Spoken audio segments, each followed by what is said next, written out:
avocat et éditeur. Avant de le présenter, j'aimerais faire une petite présentation de ce séminaire. C'est la deuxième séance du séminaire Littérature et Censure qui est co-organisée par deux laboratoires. D'abord, l'Institut des textes et manuscrits modernes, connu par d'entre vous sous le nom d'ITEL, qui travaille essentiellement sur la création littéraire, sur une perspective de critique génétique.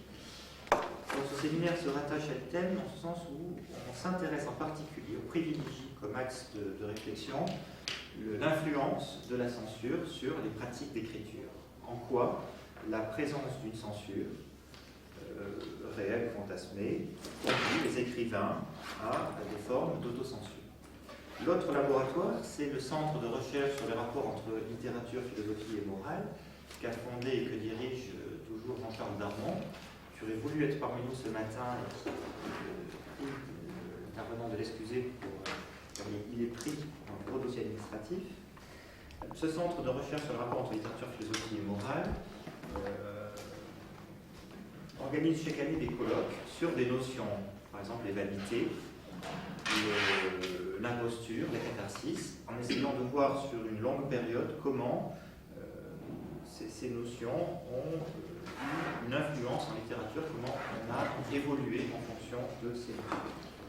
Ici, nous travaillons sur la censure au sens large, c'est-à-dire pas simplement la censure a priori, celle qui précède la publication du manuscrit, mais plus généralement tout ce qui concerne la réglementation de l'imprimerie, que ce soit a priori, posteriori, que ça fonctionne par boycott ou par des systèmes juridiques. Nous travaillons à la fois sur des études de cas et sur des synthèses, également des témoignages, puisque nous aurons Pierre Jourde au cours de ce séminaire, au mois de mars. Et en ce qui concerne les périodes, c'est sur de longues périodes, dans la période moderne et contemporaine. Le mois prochain, nous aurons Claude Cagnebé qui parlera des censures de Rabelais. Emmanuel Pierrat qui parlera des formes de réglementation très contemporaines en matière de littérature. Donc, l'éventail historique est assez large. Alors aujourd'hui, nous recevons Emmanuel Pierrat qui parle des dommages et intérêts de l'usage moderne de l'Inquisition. Plus généralement, il nous parlera des phénomènes de réglementation actuelle, de procès actuels en matière d'imprimerie. Emmanuel Pierrat est d'abord spécialiste du droit de l'édition. On peut dire qu'au fond, sa carrière est à la croisée du droit et de la littérature.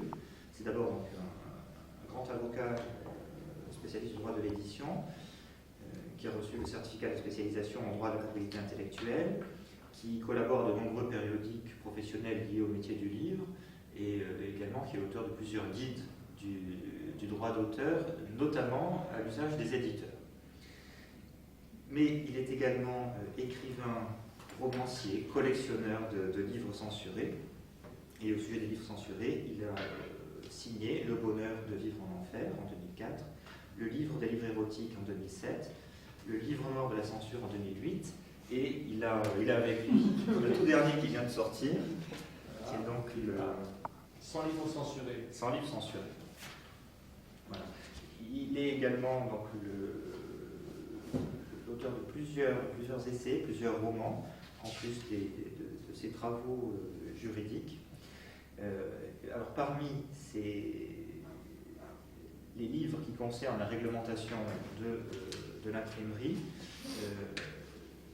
je citerai La guerre des copyrights, le livre noir de censure dont je vous ai parlé, Accusé Baudelaire Flaubert, levez-vous, qui est sorti cette année, tout comme Famille, je vous paie, sur les héritiers d'auteurs. Donc là, on rentre tout de suite dans le vif du sujet sur les dommages et intérêts de l'usage moderne de l'Inquisition. Donc, Emmanuel Pierrat, c'est un grand plaisir que nous vous écoutons. Merci à Jean-Baptiste Amadieu surtout de m'avoir invité à 150 mètres de chez moi, c'est toujours agréable le lundi matin, donc plutôt que de traverser tout Paris. Avec une remarque en forme de préambule, comme je suis filmé, évidemment, je vais commencer par m'auto-censurer, puisque ensuite, si je commence à déraper comme je le fais habituellement, c'est-à-dire à laisser ma parole entièrement libre, je risque, lui et moi, de nous retrouver non plus en robe d'avocat au tribunal, mais dans la catégorie prévenue. Ce qui va donc obliger parfois à des circonvolutions où lui dire on ne garde pas ça dans le montage final. Voilà une forme moderne de censure pour rentrer directement dans le sujet qui consiste à s'auto-censurer en permanence quand on écrit, quand on publie, quand on parle, quand un écrivain, un spécialiste ou quoi que ce soit donne une conférence et que celle-ci est dailymotionnée, youtubée et je ne sais trop quoi, ou mise sur un vrai média, comme c'est ici le cas. Donc, comme quoi la censure a une certaine pérennité ou encore une certaine vitalité, ce qui est à la fois malheureux d'un point de vue, on va dire, citoyen et très heureux pour l'avocat qui en vit que je suis. Voilà. Donc, la schizophrénie n'étant pas la moindre n'étant pas la plus petite des maladies dont les avocats sont atteints, mais voilà, moi je passe mon temps, vous l'aurez compris, à le partager entre la collectionnite de livres interdits, censurés, sous toutes les formes, sous tous les âges, sous toutes les époques et dans 8 ou 9 langues que je pratique plus ou moins bien, et de l'autre côté à défendre dans des procès contemporains, que ce soit Michel Houellebecq en 2002, comme on en parlait juste avant de commencer, que ce soit dans ses propos sur l'islam, que ce soit il y a encore un mois pour un polar qui se passe au marché Saint-Pierre à Paris, donc qui était poursuivi pour 2 millions d'euros. On y reviendra parce que c'est le sujet porte notamment sur les dommages et intérêts, donc qui est une forme de censure extrêmement moderne, extrêmement efficace, en tout cas redoutable. On n'a pas le jugement encore. Pour Houellebecq, j'avais gagné. Là, on attend le délibéré d'ici quelques jours concernant le marché Saint-Pierre. Mais donc, je suis partagé en permanence entre ces deux réflexes. Protéger dans ma bibliothèque et recueillir, et de l'autre côté, tenter de protéger et me transformer moi-même en censeur moderne, en auto-censeur, entre guillemets, même si la formule n'est pas bonne, parce que quand je mutile ou caviarde avec son accord, mais un peu forcé, le texte d'un écrivain, et surtout par exemple des textes d'autofiction, qui sont pile à la croisée de beaucoup de problèmes, de difficultés en termes juridiques, je prends une casquette de censeur qu'on juge préférable à celle qui consiste à se retrouver avec une prise de risque majeure et éventuellement non plus une interdiction au tribunal, ce que plus personne ne demande presque, donc, mais une condamnation qui obérera de telle façon que la maison d'édition ne pourra pas soit y survivre, soit prendra beaucoup de risques ou retirera au minimum 2 ou 3 titres l'année suivante à son catalogue dans les nouveautés qu'elle avait programmées, de façon à éponger les dettes et les honoraires qu'elle a dû payer à un animal comme moi. Ce que m'a demandé Jean-Baptiste Amadieu, je pourrais parler très très très longuement de la censure, de l'histoire de la censure, des formes de censure, etc. Donc je vais me limiter à quelques points essentiels. Un des premiers, c'est pour reprendre la définition de la censure que donne Jean-Baptiste, c'est qu'effectivement, même si je vais me concentrer sur les dommages et intérêts, pour moi la censure, comme pour la plupart des intervenants, je pense, ou des gens qui sont ici, ne se limite pas à la définition ultra classique qui consiste à considérer qu'il s'agit d'une censure a priori qui prendrait la forme d'une sorte de privilège royal pour être mis sur le marché ou d'un contrôle en quelque sorte par une officine, même si ces contrôles existent encore, ils existent dans le cinéma, vous le savez, ça s'appelle pudiquement la commission des visages cinématographiques qui dit 12, 16, 18 ou X. Quand c'est X, d'ailleurs ça se traduit par une censure économique puisqu'il n'y a plus de salles pour projeter des films X, il n'y en a plus qu'une en France, donc elle est à Paris. Donc quand vous êtes XC pour un film de long métrage, cela signifie que économiquement, vous devez être maintenu à l'affiche pendant 70 ans afin de rentrer dans vos frais. Donc c'est une mesure qui soulève toujours la limite de la protection de la jeunesse, d'être faible, qui rentrerait par hasard au cinéma. C'est toujours d'ailleurs une vision totalement utopique des démarches intellectuelles ou culturelles qui tend à considérer que les gens vont voir Larry Clark spontanément comme ils tomberaient sur une pub sur un abribus. Donc, de la même façon, donc, on a un système pour le contrôle du cinéma qui considère que les spectateurs n'ont aucune idée de ce qu'ils vont voir. Donc, et que par conséquent, il faut les protéger du spectacle qu'eux-mêmes, en quelque sorte, sont capables de subir à leur corps défendant ou à leurs yeux défendants et à leurs oreilles outragées. Une autre censure préalable qui existe et qui là est plus en rapport avec l'imprimé, c'est la commission de publication pour la jeunesse. Vous le savez peut-être, il existe depuis 1949 une loi du 16 juillet 1949 qui contrôle les publications destinées à la jeunesse ou susceptibles d'être vues par la jeunesse. Tout ce qui est intéressant, c'est le susceptible, parce que le susceptible permet de faire entrer tout et n'importe quoi, y compris le meilleur, dans le cadre de cette loi. C'est ainsi que William Burroughs, Allen Ginsberg, Pierre Guyota, Georges Bataille et de nombreux autres ont été censurés au motif qu'ils auraient pu être lus par la jeunesse. Je ne sais pas si... Moi j'ai juste une fille de 5 ans, je ne la pas se précipiter sur Tombeau pour 500 000 soldats, qui pourtant était à la portée de sa main chez moi. Donc ni sur Eden, pour l'instant ça ne l'a pas tenté. Je pense que ça ne tentera pas non plus à 8 ans, ni à 10, et qu'il faudra attendre un certain temps, et peut-être qu'un jour, quand Pierre Guyota vient manger à la maison, peut-être qu'un jour il finira par s'intéresser à ce qu'il écrit. Mais pour l'instant, et d'ailleurs je ne trouverais rien à redire si elle le lisait de façon précoce. Ça c'est un point de vue personnel. Il s'avère que néanmoins ce système, ce mécanisme, qui est dénoncé régulièrement par les professionnels de l'édition et en particulier les bibliothécaires, qui sont peut-être les plus vigilants dans la chaîne du livre, qui sont paradoxalement ceux qui en quelque sorte reçoivent, sont un peu en bout de chaîne, mais qui sont les plus alertes sur les questions de liberté d'expression, puisqu'ils sont aux confins de beaucoup de pressions politiques, ils l'ont été, au moment où le Front National avait conquis des mairies, il y avait des purges à l'intérieur des bibliothèques, des mairies concernées, Toulon et compagnie. Et donc les bibliothécaires dénoncent régulièrement dans un silence, avec une absence d'écho totale, la loi du 16 juillet 1949 qui, pour vous en donner juste un tout petit aperçu, permet d'interdire un livre, ou en tout cas de permettre de censurer un livre, je vais vous expliquer comment, mais en raison de la présentation sous un jour favorable, du vol, de la paresse, de la lâcheté, et on a rajouté il y a quelques années le racisme et l'antisémitisme, parce que c'est du même niveau que la paresse. Donc vous l'avez compris. Donc, et cette censure, c'est une censure intéressante parce que c'est une censure qui marche avec l'économie. Ce n'est pas une censure totale, ce n'est pas l'interdiction complète, c'est une commission qui statue et qui regarde les publications. Cette commission est intéressante parce qu'elle comporte 2 représentants du monde du livre. Il y en a une vingtaine de membres qui siègent. Tous les autres sont des magistrats, des associations de défense de droits de la famille.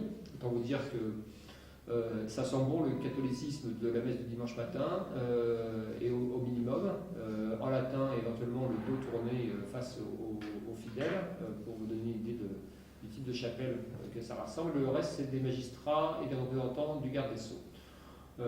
Donc ça fait des grands lecteurs ou des amoureux de la liberté d'expression. Et donc, et ça fait des très grands lecteurs parce qu'on a des débats sont supposés être confidentiels. Par exemple, il n'y a pas longtemps, pour un livre de Riyad Satouf, réalisateur, auteur de bande dessinée, de romans graphiques, comme on dit plutôt, et par ailleurs réalisateur du film Les Beaux Gosses. Il est né en Syrie, il racontait dans un livre son enfance en Syrie, et il fait parler des personnages dont ses parents ou des proches qui tiennent des propos extrêmement antisémites sur les voisins israéliens. Donc, il raconte, c'est un livre évidemment, comme vous l'avez compris, conforme à Riyad Satouf, c'est-à-dire où il n'y a pas une intention, un embryon de racisme, au contraire, la volonté de faire passer un message qui va à bon sens, dans le bon sens. Sauf que la commission est faite de tellement fins lecteurs que même pour un roman graphique qui ne nécessite quand même pas c'est pas La recherche du temps perdu, ni Guerre et paix, ni des pavés classiques, c'est en 1 heure, 3 quarts d'heure, même en étant un mauvais lecteur qui déchiffre, c'est fini. ils sont tombés sur une case, en quelque sorte, où un des personnages dit il y a des youpins et des machins, etc., de l'autre côté de la frontière. Blanc. Et immédiatement, la commission s'émeut et dit ce livre est à propos raciste, antisémite. Donc ces gens sont quand même d'une capacité de réflexion assez inquiétante et siègent toujours avec comme conséquence, comme possibilité de préconiser l'interdiction moins de 18 ans, d'y cumuler une interdiction d'exposition du livre, d'y cumuler une interdiction de publicité de promotion du livre. En clair, le libraire qui l'a en vente, si ce livre a subi les 3 interdictions, doit demander la carte d'identité aux gens qui l'auraient trouvé à 4 mètres de hauteur dans les rayonnages, parce que donc il ne doit pas être exposé, donc il ne peut pas être mis sur un présentoir ou sur une table basse, sur une table de librairie normale, et par ailleurs il ne peut pas être en vitrine, il ne peut pas avoir le moindre objet de recension ou que ce soit critique, il ne peut pas, donc il n'existe pas, il faut deviner qu'il existe et pour pouvoir l'acheter. Au bout de 2 livres qui subissent ce système, autant vous dire que les livres ne deviennent pas des têtes de gondole en hypermarché, comme on dit aujourd'hui, donc quand ils sont traités ainsi, au bout de 2 interdictions qui tombent, sur la tête d'un éditeur, l'éditeur est tenu préalablement à la mise sur le marché de soumettre non plus, alors là c'est un système donc, où les livres qui sont imprimés sont envoyés et puis ils passent ou ils ne passent pas.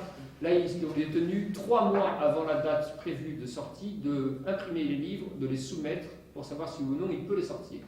Autant vous dire qu'économiquement, il doit donc payer la totalité du tirage, imprimer les livres, avant d'être soumis à une épée de Damoclès totalement arbitraire contre lequel un recours existe, qui met 4 ans, à être jugé devant le Conseil d'État. Autant vous dire qu'en 4 ans, la maison d'édition a largement fait faillite. C'est ainsi que sont morts beaucoup de maisons d'édition qui publiaient à la fois de la littérature érotique, mais aussi des post-surréalistes ou des gens séditieux comme Bataille, etc., que j'ai cité tout à l'heure, ou Iota.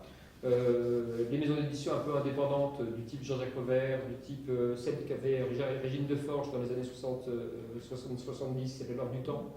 Jérôme Martineau, toutes ces maisons d'édition sont mortes à force d'avoir ce type de censure, donc des livres qui ne pouvaient absolument pas sortir. Eric Losfeld, dans les mémoires un peu mensongers, mais c'est pas grave, parce que c'est magnifique, s'appelle Endetté comme une mule, ce qui montre bien le problème, a monté au moins 3 ou 4 maisons d'édition successives en dehors du mésuccès de certains livres, c'est les dommages et intérêts qui l'ont systématiquement, ou en tout cas les difficultés économiques liées à la censure qui l'ont obligé à déposer le bilan et à recommencer. Jean-Jacques Pauvert, c'est 18 maisons d'édition successives. Comme c'est un philo que j'aime beaucoup, il m'a expliqué à Chigé comment tu fais quand même pour. Ça s'appelle toujours Pauvert, un endroit ou un autre. Et il me dit mais écoute, tu es quand même un mauvais juriste. Je fais du droit des marques, c'est-à-dire j'ai déposé dès le début, j'ai senti que ça allait mal se terminer. Donc j'ai déposé Pauvert éditeur, Jean-Jacques Pauvert éditeur, l'édition de Jean-Jacques Pauvert, etc. Donc chaque fois qu'il y en a une qui coule parce qu'elle ne peut pas payer les huissiers et les machins, donc j'en réanime l'autre. Donc, et donc ce qui fait qu'à un moment, à une période de sa vie où il était vraiment interdit totalement, il avait des dettes partout, les imprimeurs il les payait plus, parce qu'évidemment il avait déposé le bilan, etc. Donc il publiait des séries, Jean-Jacques Pauvert chez Ramsay, Jean-Jacques Pauvert chez etc. Il y a eu toute une série comme ça dans les années 80. Et quand il a réussi enfin à retrouver, on va dire, un peu de fonds et que l'interdiction de gérer au tribunal de commerce a été levée, il a eu ce coup d'éclat formidable, je trouve, d'appeler ça Jean-Jacques Pauvert chez Jean-Jacques Pauvert. Donc, voilà. Mais c'est typiquement donc, un phénomène qui m'intéresse parce qu'il est sous-jacent, que personne n'en fait de tam-tam, à part des bibliothécaires, une fois de temps en temps, notamment au Salon du livre de jeunesse de Montreuil qui aura lieu bientôt, où ils font toujours une petite pétition qui va dans le vide absolu. Et on oublie qu'en vertu de ce texte, ont été interdits des centaines et des centaines de très grands textes classiques, aujourd'hui qu'on considère comme des classiques de la littérature contemporaine, comme des pièces essentielles de nos bibliothèques et de notre savoir.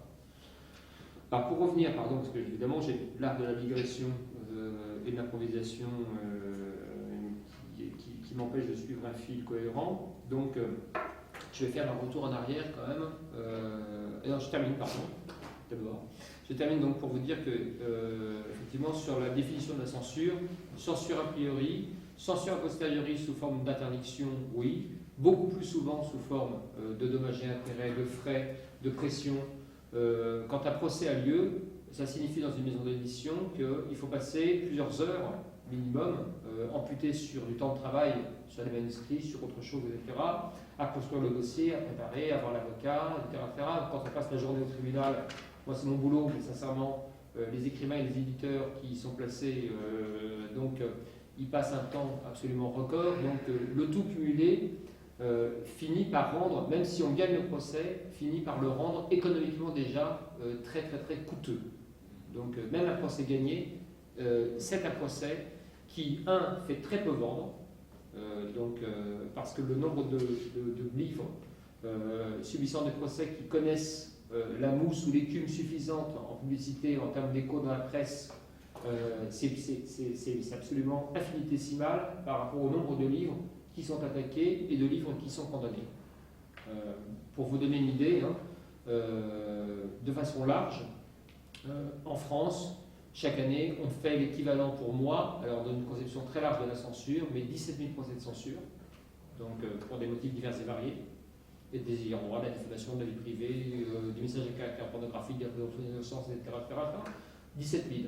Combien viennent jusqu'à nos oreilles et combien nous incitent éventuellement à franchir la porte d'une librairie ou d'un kiosque journaux, peu importe, pour aller chercher l'objet qui risque donc d'être condamné. Voilà.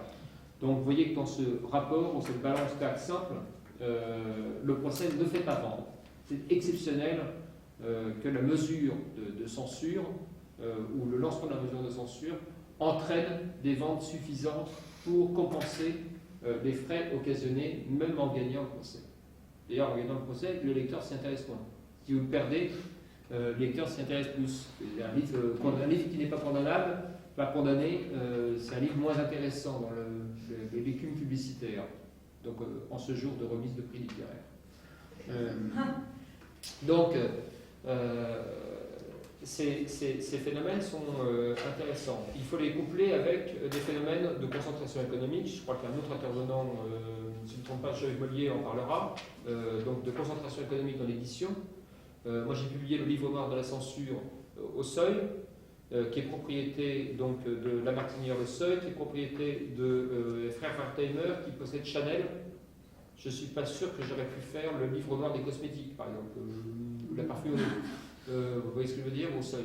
Je n'ai pas testé, c'est pas mon sujet, ça ne me passionne pas beaucoup, je vais vous le dire. J'ai rien entre la cosmétique et le parfum, mais enfin, comme sujet d'étude, bon. Voilà, je publie par ailleurs là au Chêne 100 livres censurés, le Chêne chez qui j'ai publié beaucoup, je publie chez Fayard, etc., chez des éditions qui sont toutes liées à une boîte qui s'appelle, une petite maison d'édition qui s'appelle Hachette Livre, qui possède 55% du marché de l'édition française et qui est le numéro 4 mondial, qui appartient au groupe Lagardère, qui, comme vous le savez, vend des missiles, des machins, des trucs mûches, à des participations chez EADS, donc, etc., etc. Donc je ne suis pas persuadé que si demain matin je fais un truc sur 100 Airbus crachés plutôt que 100 censurés, donc j'ai les faveurs et les applaudissements et les encouragements de mon éditeur. Donc voilà, pour être dans un sujet réellement d'actualité. Ces censures économiques, elles prennent plein de formes. Les censures économiques la plus bête, qui est plus intéressante, c'est la tentative d'assèchement du marché. C'est-à-dire la censure qui consiste à, pour la cible, à vouloir faire disparaître des librairies tous les exemplaires. Alors c'est une chose qui marche régionalement, par exemple. C'était le cas, c'est ce que faisait Jacques Médecin. Feu Jacques Médecin, non pas paix à son âme, d'abord je ne crois pas à la vie, machin, pépuche, mais si jamais c'était le cas, comme vous le savez, moi j'ai un goût pour l'enfer, donc, mais je ne sais pas d'aller en enfer non plus, parce qu'il y a un endroit que j'aime beaucoup. Donc en tout cas, Jacques Médecin avait comme bonne idée, dès qu'un livre paraissait sur lui, etc., de faire tout le tour, tous les employés municipaux n'avaient qu'une seule consigne, faire le tour des librairies de Nice et de PACA pour racheter tous les exemplaires. Alors, c'est un système un peu crétin parce qu'au bout d'un moment, évidemment, le libraire recommande immédiatement. Donc ça s'est vu de façon très éloquente et amusante, en même temps un peu déprimante, il faut bien le dire, pour un livre sur notre ami Ben Ali, qui était le pendant donc, de notre ami le roi, vous vous souvenez de ce livre sur le Maroc. Là c'est sur donc, le régime tunisien, c'était paru à la Découverte, et donc d'un seul coup, François Geste, le patron de Découverte, avait avec stupéfaction constaté que la communauté tunisienne et des intellectuels en général se mobilisaient pour acheter ce livre, parce que des libraires lui téléphonaient en disant j'ai un type qui est rentré, qui en a pris 10. À un autre endroit, etc. Il y avait partout en France, donc des gens arrivaient avec des liasses de billets, en plus sans facture, sans reçu, pour en acheter des paquets. Donc il a réimprimé qui disait quand même il ne faudrait pas que je fasse le tirage de trop, parce que si ça arrive d'un coup, qu'est-ce que je fais avec mes 10 000 de plus ou mes 20 000 de plus? Là, je vais perdre de l'argent. Donc, c'est une censure assez idiote, il faut bien le dire, parce qu'elle a permis quand même de rendre le livre rentable, ce qui n'était pas évident au départ. Mais de l'autre côté, évidemment, François Geste à la Découverte était en train de regarder en permanence, de surveiller, s'inquiétant à la fois des achats compulsifs de certains lecteurs, mais en même temps s'inquiétant qu'ils puissent s'arrêter. Voilà. Et très compliqué. Comme vous voyez, c'est une forme de torture que jusqu'ici on n'avait pas encore réussi à inventer. Et puis la censure évidemment physique, la violence, on ne doit pas l'oublier, parce qu'elle se conjugue au tout le reste. Quand on a une excitation à partir d'un procès, quand on a des demandes de dommages et intérêts, quand on a des demandes d'interdiction, quand on a des représailles économiques diverses et variées, etc., il y a souvent, par ailleurs, sur certains sujets de censure moderne, une excitation qui va entraîner, alors non pas l'attaquant principal, mais quelques fous furieux qui relèvent d'une autre profession libérale que la mienne, à se lancer d'un seul coup dans la bataille. Alors du type Salman Rushdie. Rappelez-vous quand même, on a toujours dit les versets sataniques, bon finalement aujourd'hui Salman Rushdie peut voir le jour. Autant vous dire qu'il est quand même pas notamment complètement sans garde du corps. Son traducteur japonais ayant été tué à coups de couteau en plein centre de Tokyo, par un dérangé qui a crié à l'Akbar. On a eu, il y a 2 ans, 3 ans, le banquet du livre, qui est une chose qui a lieu dans l'Aude, où il y avait des livres qui étaient présidés par Pascal Quignard cette année-là, en plein mois d'août, et une quinzaine de nervis intégristes catholiques ont foutu le feu pendant la nuit à l'espace librairie entre guillemets du lieu, donc on brûlait les livres. L'autodafé rétabli en France en 2007. Quand j'ai défendu Michel Houellebecq en 2002, on avait les lettres de menaces qui arrivaient au bureau, au cabinet. J'en ai collectionné un bon nombre et il a fallu mettre en place quand même un sympathique cordon sécuritaire pour aller au tribunal. On est rentré un peu comme le font, c'est le traitement de Chirac et Villepin, j'avais l'impression d'emmener vous voyez ce que je veux dire, des super VIP au tribunal, puisque donc on est passé par des endroits particuliers que normalement le tribunal n'autorise pas à emprunter. On s'est tapé une manifestation du mouvement du MNR, c'était le truc de Maigret, vous vous souvenez, pendant la salle d'audience, et finalement c'était en notre faveur. Alors bon, et puis après des Raéliens, plus derrière les excités, il y avait 150 caméras de télé à la sortie du prétoire. Et je me souviens très bien que la première question, j'avais plusieurs caméras, etc. J'ai appelé ma mère pour dire que je passais sur CNN et Al Jazeera en même temps, ce qui était quand même très chic. C'est le seul fois de ma carrière. Je pense, mais je me souviens très bien, la première question des types d'Al Jazeera qui m'ont posé, c'est pourquoi détestez-vous, vous et votre client, les musulmans? Je dis, oh putain, 700 millions d'abonnés. Je vais peut-être aller me faire opérer chirurgicalement en urgence pour mon prochain voyage dans les Émirats ou au Golfe ou quoi que ce soit. C'est des choses qui, d'un seul coup, font prendre conscience qu'on est, voilà, mon ami Wole Soyinka, qui depuis a eu un prix Nobel de littérature, c'est bien,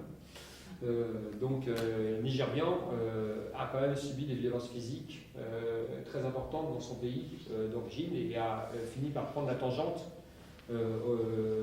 Il s'est trouvé une chaire, heureusement, aux États-Unis.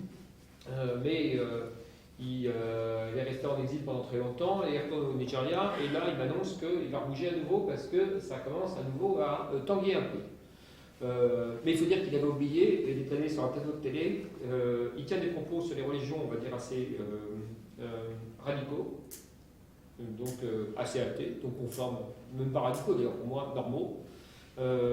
Et il est allé avec une bière à la main sur un plateau de télé, ce qui était une très mauvaise idée dans un pays qui compte pour la moitié 50% de musulmans et pour l'autre moitié 50% d'illuminés évangélistes aujourd'hui. Donc de toute façon, d'un côté ou de l'autre, ils le détestent tous. Donc là, il est bon pour repartir.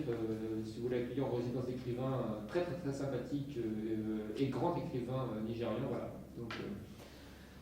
Donc toutes ces mesures sont des mesures de censure extrêmement intéressantes. Elles ne sont pas le fruit du hasard. Elles ne sont pas le fruit d'un hasard uniquement législatif ou de choses. Il y a une politique législative de la censure qui est intéressante à reprendre. Si je remonte en arrière et si je mets, il faut que je choisisse une date, parce que je ne vais pas vous faire depuis Cro-Magnon jusqu'à nos jours, mais si on remonte un tout petit peu en arrière, en s'arrêtant à un curseur ou un point de départ, on va dire, qui pour moi est intéressant, c'est 1789, Déclaration des droits de l'homme et du citoyen, proclamation de la liberté d'expression. À la différence de plusieurs États, dont par exemple les États-Unis, on peut critiquer largement les États-Unis, il n'empêche que le premier amendement de la Constitution, le Freedom of Speech, prévoit une liberté d'expression absolue, avec toutes les dérives que ça peut entraîner, mais qui sont le prix à payer dans une véritable état de liberté d'expression. Donc ça veut dire qu'on a des néo-nazis et des négationnistes qui peuvent s'exprimer, mais c'est un peu, et des anti-darwinistes, des créationnistes, etc. Mais c'est le prix à payer pour que, on va dire, les darwinistes et les antiracistes puissent s'exprimer sans avoir de procès et d'emmerdement. Donc, d'où d'ailleurs une absence importante de contentieux judiciaire sur le thème de la censure proprement dit. On aura l'utilisation du droit d'auteur, éventuellement, en matière de contrefaçon, etc., comme instrument juridique pour museler certains écrivains ou certaines biographies ou certains écrits d'autofiction, mais très peu finalement de procès de censure au sens où nous les entendons aujourd'hui en France.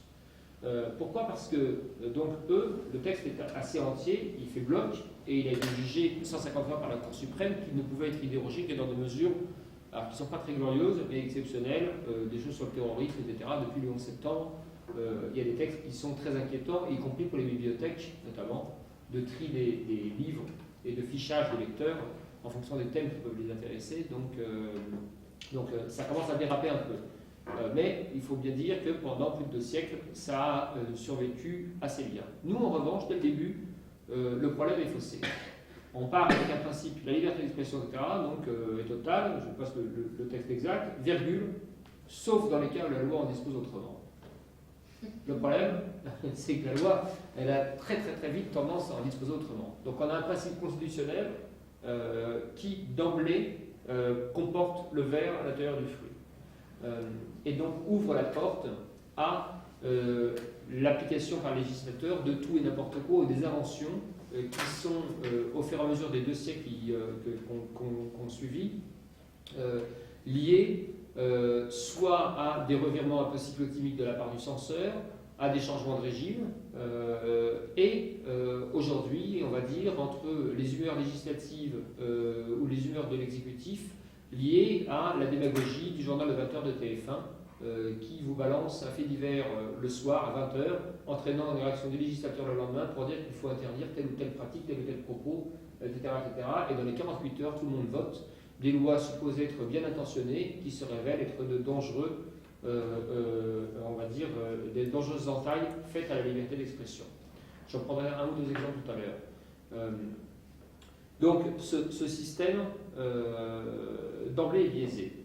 Il va connaître différentes formes pour en arriver à cette forme moderne, notamment qui utilise l'argent comme moteur essentiel. Donc comme quoi la censure s'est également privatisée au fur et à mesure. Comme l'ensemble de l'économie, tous les services publics, voilà, c'est la mode, mais il paraît qu'il faut moraliser le capitalisme, il n'y a qu'en matière de liberté d'expression qu'on n'a pas trouvé ça utile. Il y a une exception culturelle, comme toujours. Donc, on a, on va dire, pour schématiser ou caricaturer un peu, des mouvements qui font que, de façon post-révolutionnaire ou immédiatement post-révolutionnaire, c'est un peu le bordel. Il faut bien le dire. On met un certain temps à réguler les choses et à savoir ce qu'on doit aider ou pas aider, pour chasser ou pas pour chasser, etc. Il y a des choses extrêmement paradoxales et intéressantes. Moi, mon cabinet est décoré de lois prises immédiatement pour venir en secours aux artistes et aux auteurs. Il a été prévu de salarier tous les écrivains de la nation. C'est formidable. Donc, c'est des textes absolument sublimes, qui évidemment n'ont jamais réussi à rentrer dans l'application. Et c'est drôle parce que 1791.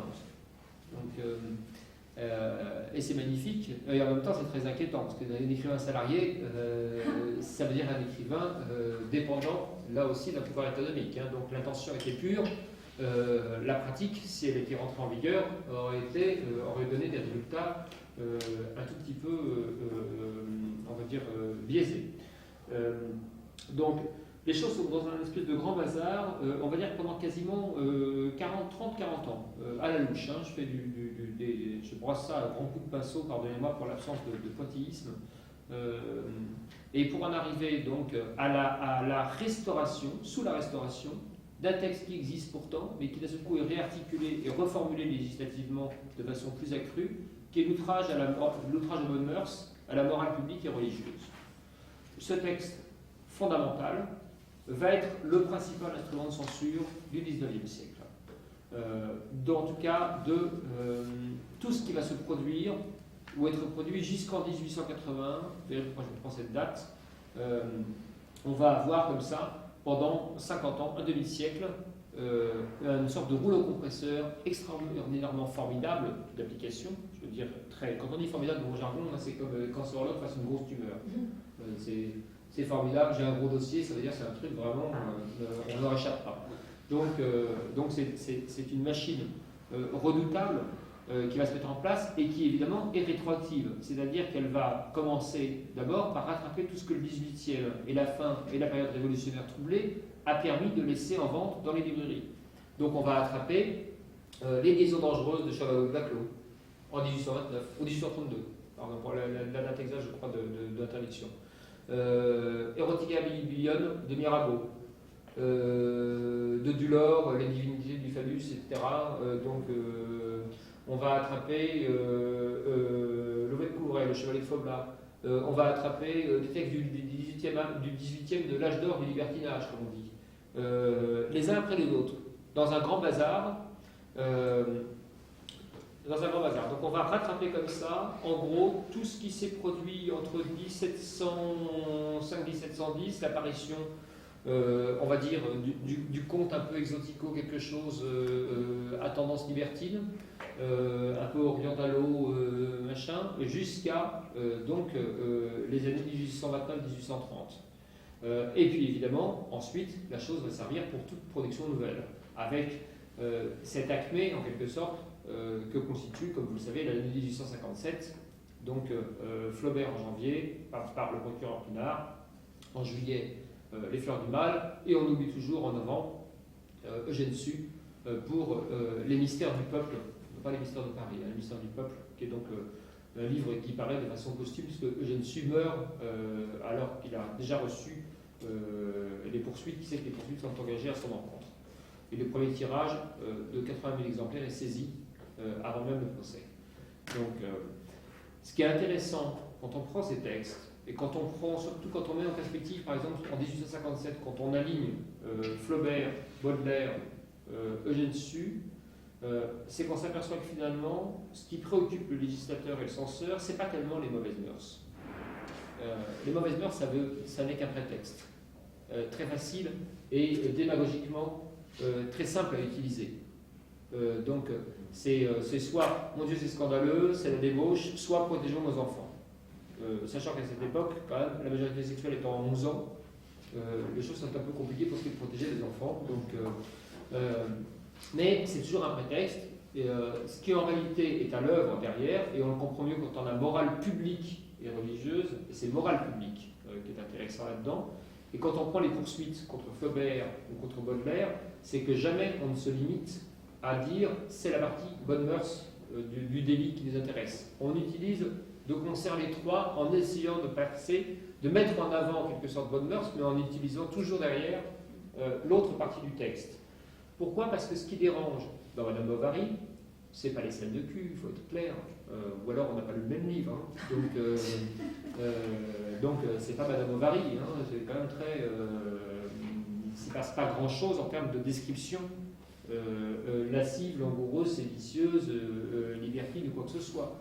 En revanche, ce qui est à l'œuvre, sous la plume de Flaubert, c'est une façon de déconstruire, pardonnez-moi le virilisme mal utilisé, mais donc de déconstruire le mariage dans la bourgeoisie provinciale en tant que telle, son statut social, son organisation et le Second Empire.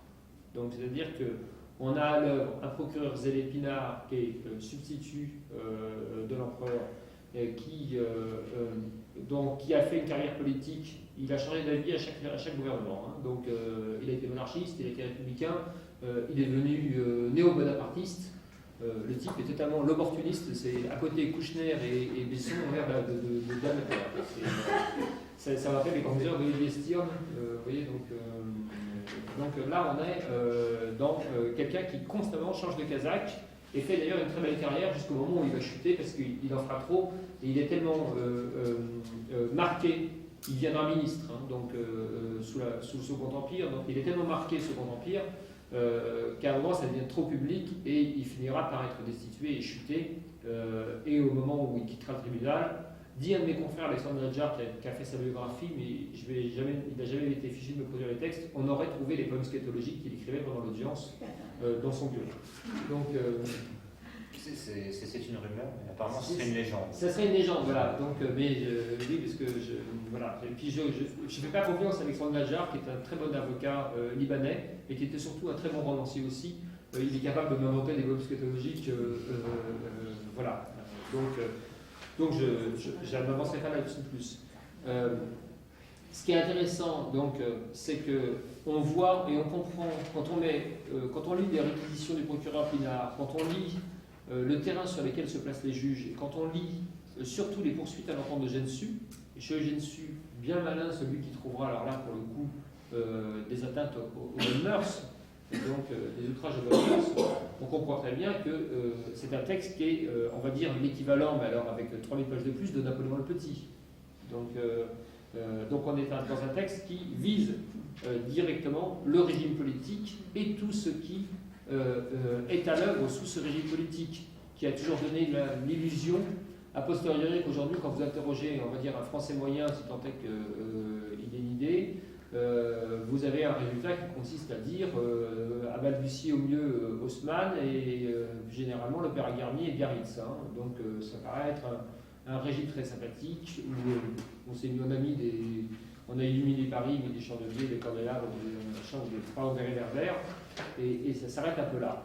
En réalité, on a un régime de censure extrêmement fort, et quand on reprend et quand on tisse les liens, je crois qu'il y aura une intervention sur Flaubert, je parle, etc., mais quand on prend les liens des uns et des autres, les liens politiques, les liens intellectuels qui existent entre ces différents auteurs, les revues dans lesquelles ils publient, les réseaux, etc., et la façon dont ils sont surveillés, la façon dont, par exemple, Madame Bovary, qui paraît en feuilleton, est auto-censurée déjà par les rédacteurs de la revue, où il paraît, qui disent « tu te rends pas compte », disent à Gustave Flaubert « tu te rends pas compte des emmerdements dans lesquels tu nous envoies ». Quoi. Maxime Ducamp passe son temps à intervenir en disant « il faut que tu acceptes, Gustave, il faut que tu coupes, on va tous aller en tôle, on va tous y payer notre personne, donc, où la revue va couler financièrement ».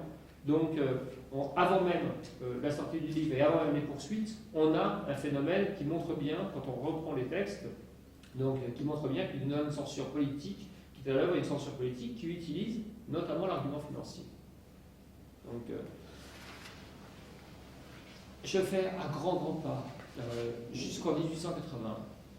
Pourquoi? Parce que là, autre tartufferie de notre patrie des droits de l'homme et du citoyen, nous instaurons en 1880 un texte qui est supposé donner une respiration générale à l'imprimerie qui, par ailleurs, a connu, comme vous le savez, au XIXe siècle, une révolution extrêmement importante, donc permettant des tirages, permettant, etc., une diffusion de la presse et du livre de façon absolument incroyable, comme jamais on en avait comme un bond extrêmement déterminant, spectaculaire.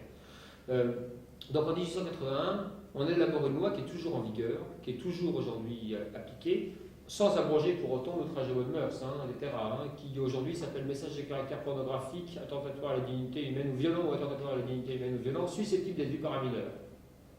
Toujours le susceptible d'être vu par un mineur, c'est si jamais un mineur avait le bon goût ou le mauvais goût d'y aller, voilà. Donc en tout cas, on a toujours le même texte, ça fait juste 2 siècles et demi qu'on est avec, mais qui continue à s'appliquer.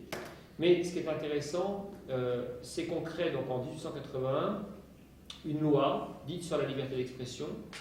Vous la connaissez parce que c'est celle qui est sur les murs crasseux avec des affiches à moitié décollées, à moitié, etc. Et il est interdit d'afficher.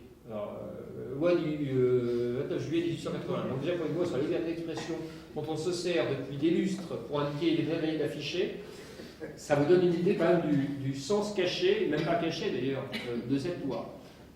Cette loi elle a un article 1, un article premier qui dit l'imprimerie et la librairie sont libres.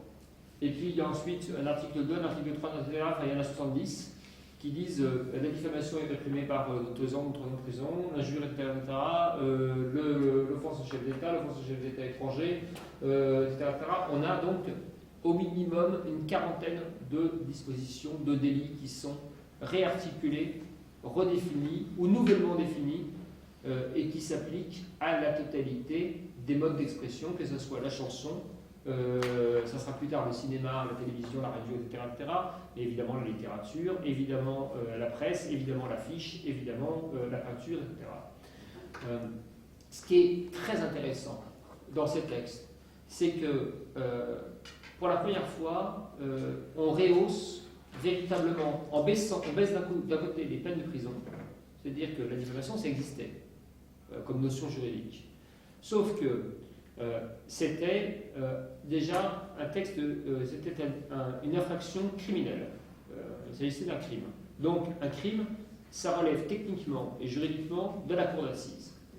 Ce qui signifie que lorsque l'on voulait poursuivre en diffamation, on devait saisir la cour d'assises avec tout ce que ça impliquait comme lourdeur de machine, donc la réunion d'un jury populaire, l'instauration, etc., etc. La cour d'assises, ce n'est pas une petite machine judiciaire, ce n'est pas la 17e correctionnelle qui peut se permettre de prendre l'affaire en 2 heures l'après-midi et de t'empiler le truc. C'est quelque chose de très lourd, et donc c'était paradoxalement un frein au procès sur le terrain donc, de la diffamation. C'est toujours un frein en Belgique, où c'est resté un crime, et ça n'est pas devenu un délit. Dans la hiérarchie, la classification des infractions, on a contravention, délit, crime, selon la gravité, et ça n'est pas du tout qui est tribunal de police pour mémoire, tribunal de police pour la contravention, tribunal correctionnel pour le délit, cour d'assises pour le crime. Donc, et ce ne sont pas du tout les mêmes mécanismes. Un simple juge pour le tribunal de police, 3 pour le tribunal correctionnel, 3 professionnels plus 9 jurys populaires plus toute la machine, etc. pour la cour d'assises. Et les peines allant à l'avenant. Donc, quand on reste sur un système très compliqué et très lourd, et donc également contre-publicitaire, parce qu'il va susciter un effet boomerang en raison de la lourdeur, de l'ampleur des débats, du fait qu'on va étaler le procès sur 2-3 jours minimum en matière de presse, etc., ou d'édition, évidemment, on a peu intérêt à attaquer, ça coûte très cher, c'est une très lourde machine, et c'est une machine qui va susciter la curiosité publique et médiatique. C'est pourquoi en Belgique, alors qu'il y a une production de littérature francophone, d'essais, etc., donc importante, autonome, en quelque sorte, où qu'on pourrait y poursuivre les livres édités en France, ou en Suisse, ou au Canada, ou peu importe, ou dans l'Afrique francophone, il y a finalement une poignée à peine de procès, alors que nous, sur le même terrain, en connaissons un très grand nombre. D'ailleurs, on voit, on a vu ces dernières années, par exemple la couronne belge, oui ça existe, hein, c'est le palais de la Haken, attaqué, par exemple, Pierre Mertens, écrivain d'origine, enfin belge toujours d'ailleurs, de nationalité, publié au Seuil en France parce que c'est beaucoup plus souple que de faire un procès en Belgique au même écrivain. Donc, ce paradoxe qui consiste à dire on va améliorer la liberté de la presse et de l'imprimerie et donc baisser le quantum des peines maximum encouru, va arriver techniquement à rendre les procès beaucoup plus faciles à faire. Et donc va d'un seul coup démultiplier le nombre de procédures possibles à l'encontre des écrivains.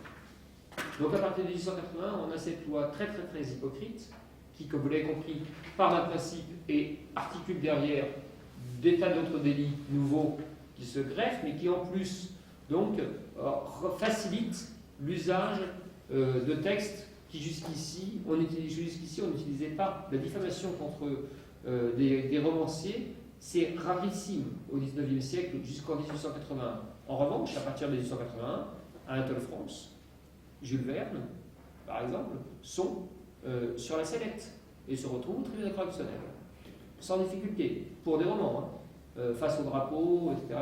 Donc tout ça est poursuivi sur le terrain de la diffamation.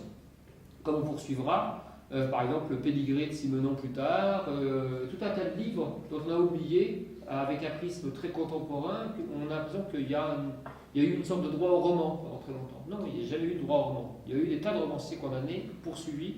Certains sont sortis, mais en réalité, il y a une histoire de la censure littéraire sur ce terrain-là, de la censure romanesque, sur un terrain donc de la diffamation, de l'injure, etc., ou de la vie privée, qui est extrêmement important. Ce qui est intéressant aussi, quand on prend ces procès, c'est que ces procès, finalement, comme on est en correctionnel, on ne peut pas réclamer, d'ailleurs, ce n'est pas le rôle de la partie civile, ce n'est pas le rôle de celui qui poursuit, et c'est le rôle du parquet de demander la peine. Donc celui qui poursuit ne peut demander que des dommages et intérêts. Le parquet peut demander de la prison, etc. Le parquet, généralement, à la 17e correctionnelle, il n'a jamais lu le livre, il n'a pas le temps, il s'en fout. C'est très étonnant, c'est depuis toujours. Hein. C'est un endroit où les juges, eux, sont assez compétents, assez bons lecteurs, généralement. C'est une chambre bibliophile et bibliomane. Et en revanche, le parquetier de service, le proc qui est toujours là, on a l'impression qu'il arrive de je ne sais pas quoi. Il faisait des audiences muscadet le matin. Les audiences muscadet, c'est les conducteurs en état d'ivresse. Dans le jargon, c'est les mecs qui prenaient muscadet au café le matin, donc un petit vin blanc, avant de prendre la route. Donc ça s'appelle le toast muscadet parce qu'ils arrivent tous bourrés, parce qu'ils ont peur en plus du procès, donc ils picolent avant de partir. Donc c'est horrible. Et donc les parquetiers, le parquetier qui arrive à la 17e correctionnelle, en gros, il a passé le matin avec des mecs qui sentent l'alcool dès 9h, ça a duré jusqu'à midi. Et donc à 14h, il est avec des écrivains et des machins. Alors là, en plus c'est l'heure de la sieste, comme vous le savez, donc voilà. Donc résultat, le parquet, qui est supposé demander la peine de prison et l'amende, généralement dit je me remets à la sagesse du tribunal. Avec ça, on est bien avancé. Donc, en revanche, la partie civile, le plaignant, donc celui qui poursuit, lui, il a des demandes. Et les seules demandes qu'il peut formuler, c'est des demandes pécuniaires. Donc il va chiffrer sa douleur, l'atteinte à son honneur et à sa considération, pour reprendre les termes de la terminologie de la diffamation, à hauteur de X, donc millions. C'est toujours au minimum des centaines de milliers d'euros. Hein. C'est un syndrome voici, vous savez, quand on voit des chiffres, etc. Donc, exemple, Michel Houellebecq, pour qui j'ai plaidé, donc, aucune demande d'interdiction, de ses livres, de ses propos, etc., etc. Mais en revanche, face à moi, 5 parties privées, la Ligue islamique mondiale, la Fédération nationale musulmane de France, la Grande Mosquée de Paris, la Grande Mosquée de Lyon, et la Ligue islamique mondiale que j'ai adoré, parce que l'article 1, c'était de l'application de la charia. Donc, ils n'ont pas été jugés très recevables à agir. Ils avaient un problème de constitution en France, hein, vous voyez ce que je veux dire. Donc, mais à côté d'eux, d'ailleurs, et c'est révélateur d'un syndrome très moderne, très contemporain, la Ligue des droits de l'homme, qui poursuivait. Dans le premier article, il y a quand même la défense des écrivains et la liberté d'expression. Donc, mais ça fait très longtemps qu'on ne l'a pas vu prendre véritablement la défense de la liberté d'expression et qu'elle s'occupe, comme le rappelle la LICRA, de faire des procès à des écrivains ou à des gens de culture. Donc, une intention très noble et un dérapage aujourd'hui, même pas non contrôlé, il est assumé, à tel point, souvenez-vous, que même Daniel Mermet, pour France Inter, s'était retrouvé poursuivi par l'une des deux, je ne sais plus si c'était le Morab qui le poursuivait, non, c'est la LICRA, oui, c'est le Morab qui le poursuivait et la LICRA qui le défendait. Enfin bref, allez comprendre quelque chose, hein, quand vous êtes maintenant magistrat, avec les instruments de censure modernes. Donc, et ce qui était intéressant avec ces 5 plaignants, c'est qu'ils demandaient 1 million d'euros. Donc, en gros, que Michel Houellebecq continue à dire des trucs, ça ne le dérangeait pas, que ça continue de publier, ça ne dérangeait pas, etc. Mais il fallait 1 million d'euros. Donc, lorsque j'ai plaidé, peu de temps après, la même année, pour Louise Korecki, qui avait publié un livre en même temps que Nicolas Jean-Gorlin. Nicolas Jean-Gorlin, c'était de très mauvais livre, très mièvre, qui s'appelle Rose Bonbon, chez Gallimard. Donc, il y en avait un autre beaucoup plus intéressant, parce que Korecki, chez Léo Chef, il entrerait dans la légende. Un livre beaucoup plus presque olympien dans sa façon de fonctionner, avec des petites tirées, des numérotations et des aventures d'un serial killer qui augmentaient en gros ses effets à chaque fois, donc jusqu'à 2400 crimes, donc évidemment il y avait de quoi plaider, je suis bien sûr. Et là j'avais Promouvoir, qui est une association, elle qui également est maigretiste de filiation, présidé par le sympathique Bonnet, que je connais depuis des lustres, des décennies. Grâce à lui, j'ai fait beaucoup de chiffre d'affaires. Et donc, Bonnet, il est magistrat au tribunal administratif de Lyon. Et alors, pendant très longtemps, il envoyait sa fille, il envoyait l'huissier avec sa fille faire constater que sa fille pouvait avoir accès au livre. Alors, par exemple, il entrait dans la légende, c'est un livre qui était vendu l'équivalent de 25 ou 26 euros, couverture typo sans illustration. Grise, avec des tas de petits numéros, vous voyez, comme vous pourriez lire un livre de littérature, on va dire quasi expérimentale, entre guillemets. Et Marie-Victoire, qui avait je ne sais plus quel âge, enfin 10 ou 12 ans, ou 10 ou 11 ans, était supposée être rentrée spontanément dans un bureau de la presse à Carpentras, tout le monde sait qu'ils vendent la littérature contemporaine, qui faisait tabac, presse et je ne sais pas quoi, et avoir commandé, il entrerait dans la légende qu'elle voulait absolument lire. Marie-Victoire a vu beaucoup de trucs, elle a été au cinéma souvent, elle a une passion pour le cinéma taïwanais d'avant-garde, donc qu'est-ce qu'elle a vu aussi? Oui, taïwanais, des films hongkongais, là, vraiment, elle pourrait écrire dans les cahiers du cinéma, hein, donc elle est très calée. Et en littérature contemporaine, sincèrement, je pense que voilà, elle rigole. La poésie sonore, ça fait toutes ces ringards à souhait, donc elle est dans des trucs très très très, très avancés. En art contemporain, je vous fous une. Voilà, c'est même plus. En gros, c'est la jambe claire de l'art contemporain. Je considère Mévarel à l'envers que. Donc, on avait beaucoup mieux que la performance, que le body art, etc. Tout ça, c'est du. Elle en a tellement vu. Alors maintenant, elle est majeure, donc évidemment, elle n'a pas de sœur. Donc, Promouvoir est moins actif. Voilà, donc. Mais on a la griffe, on en a plusieurs comme ça, toute une série. Ce qui est intéressant, c'est que ces gens, donc finalement, ont compris que la façon de poursuivre et de faire montre de censure, usage de la censure, c'est demander du fric. Donc c'est d'attaquer au portefeuille. Ils n'ont rien à perdre. Ils sont constitués sous forme d'association de loi 1901. Celui qui porte plainte, celui qui poursuit en diffamation, celui qui va sur ce terrain-là, est rarement condamné à des frais de procédure ou des dommages et intérêts de procédure abusive. Très rarement. On considère qu'il y a une sorte de droit au procès de censure. Et qu'en revanche, s'il gagne, il peut gagner des sommes qui sont totalement déconnectées de la réalité de l'économie de la culture. C'est-à-dire qu'on arrive à des chiffres qui sont très très vite aberrants. À fabriquer un livre, ça coûte, on va dire, si on prend du noir sur du blanc, comme disent les éditeurs lettrés, donc c'est-à-dire de la littérature, ça coûte 5-6 000 € maximum aujourd'hui dans une facture d'imprimeur pour avoir un tirage honorable d'un bouquin. le tarif moyen des dommages et intérêts au tribunal, c'est 10 000 euros minimum. Donc, plus des frais de procédure, des frais d'avocat, plus ce qu'il faut engager comme avocat, plus l'avocat à faire, etc. Donc, très vite, on arrive à l'équivalent de 2 ou 3 livres minimum, donc du coût de 2 ou 3 livres. À partir du moment où on est condamné à ça, et où en plus l'adversaire estime qu'il n'a pas gagné assez et fait appel, donc on repart, etc., dans une logique qui fait que l'année suivante, eh bien, effectivement, comme je le disais au début, en préambule, au catalogue, on va supprimer le nombre de livres, non pas uniquement à risque, mais supprimer tout simplement le nombre de livres parce que, économiquement, on ne peut pas suivre en quelque sorte la marche. Donc on arrive comme ça en prenant, même si le nombre de livres poursuivis est pas si important que ça par rapport à la production littéraire, hein, il faut être réaliste, hein, on n'est pas en Birmanie non plus.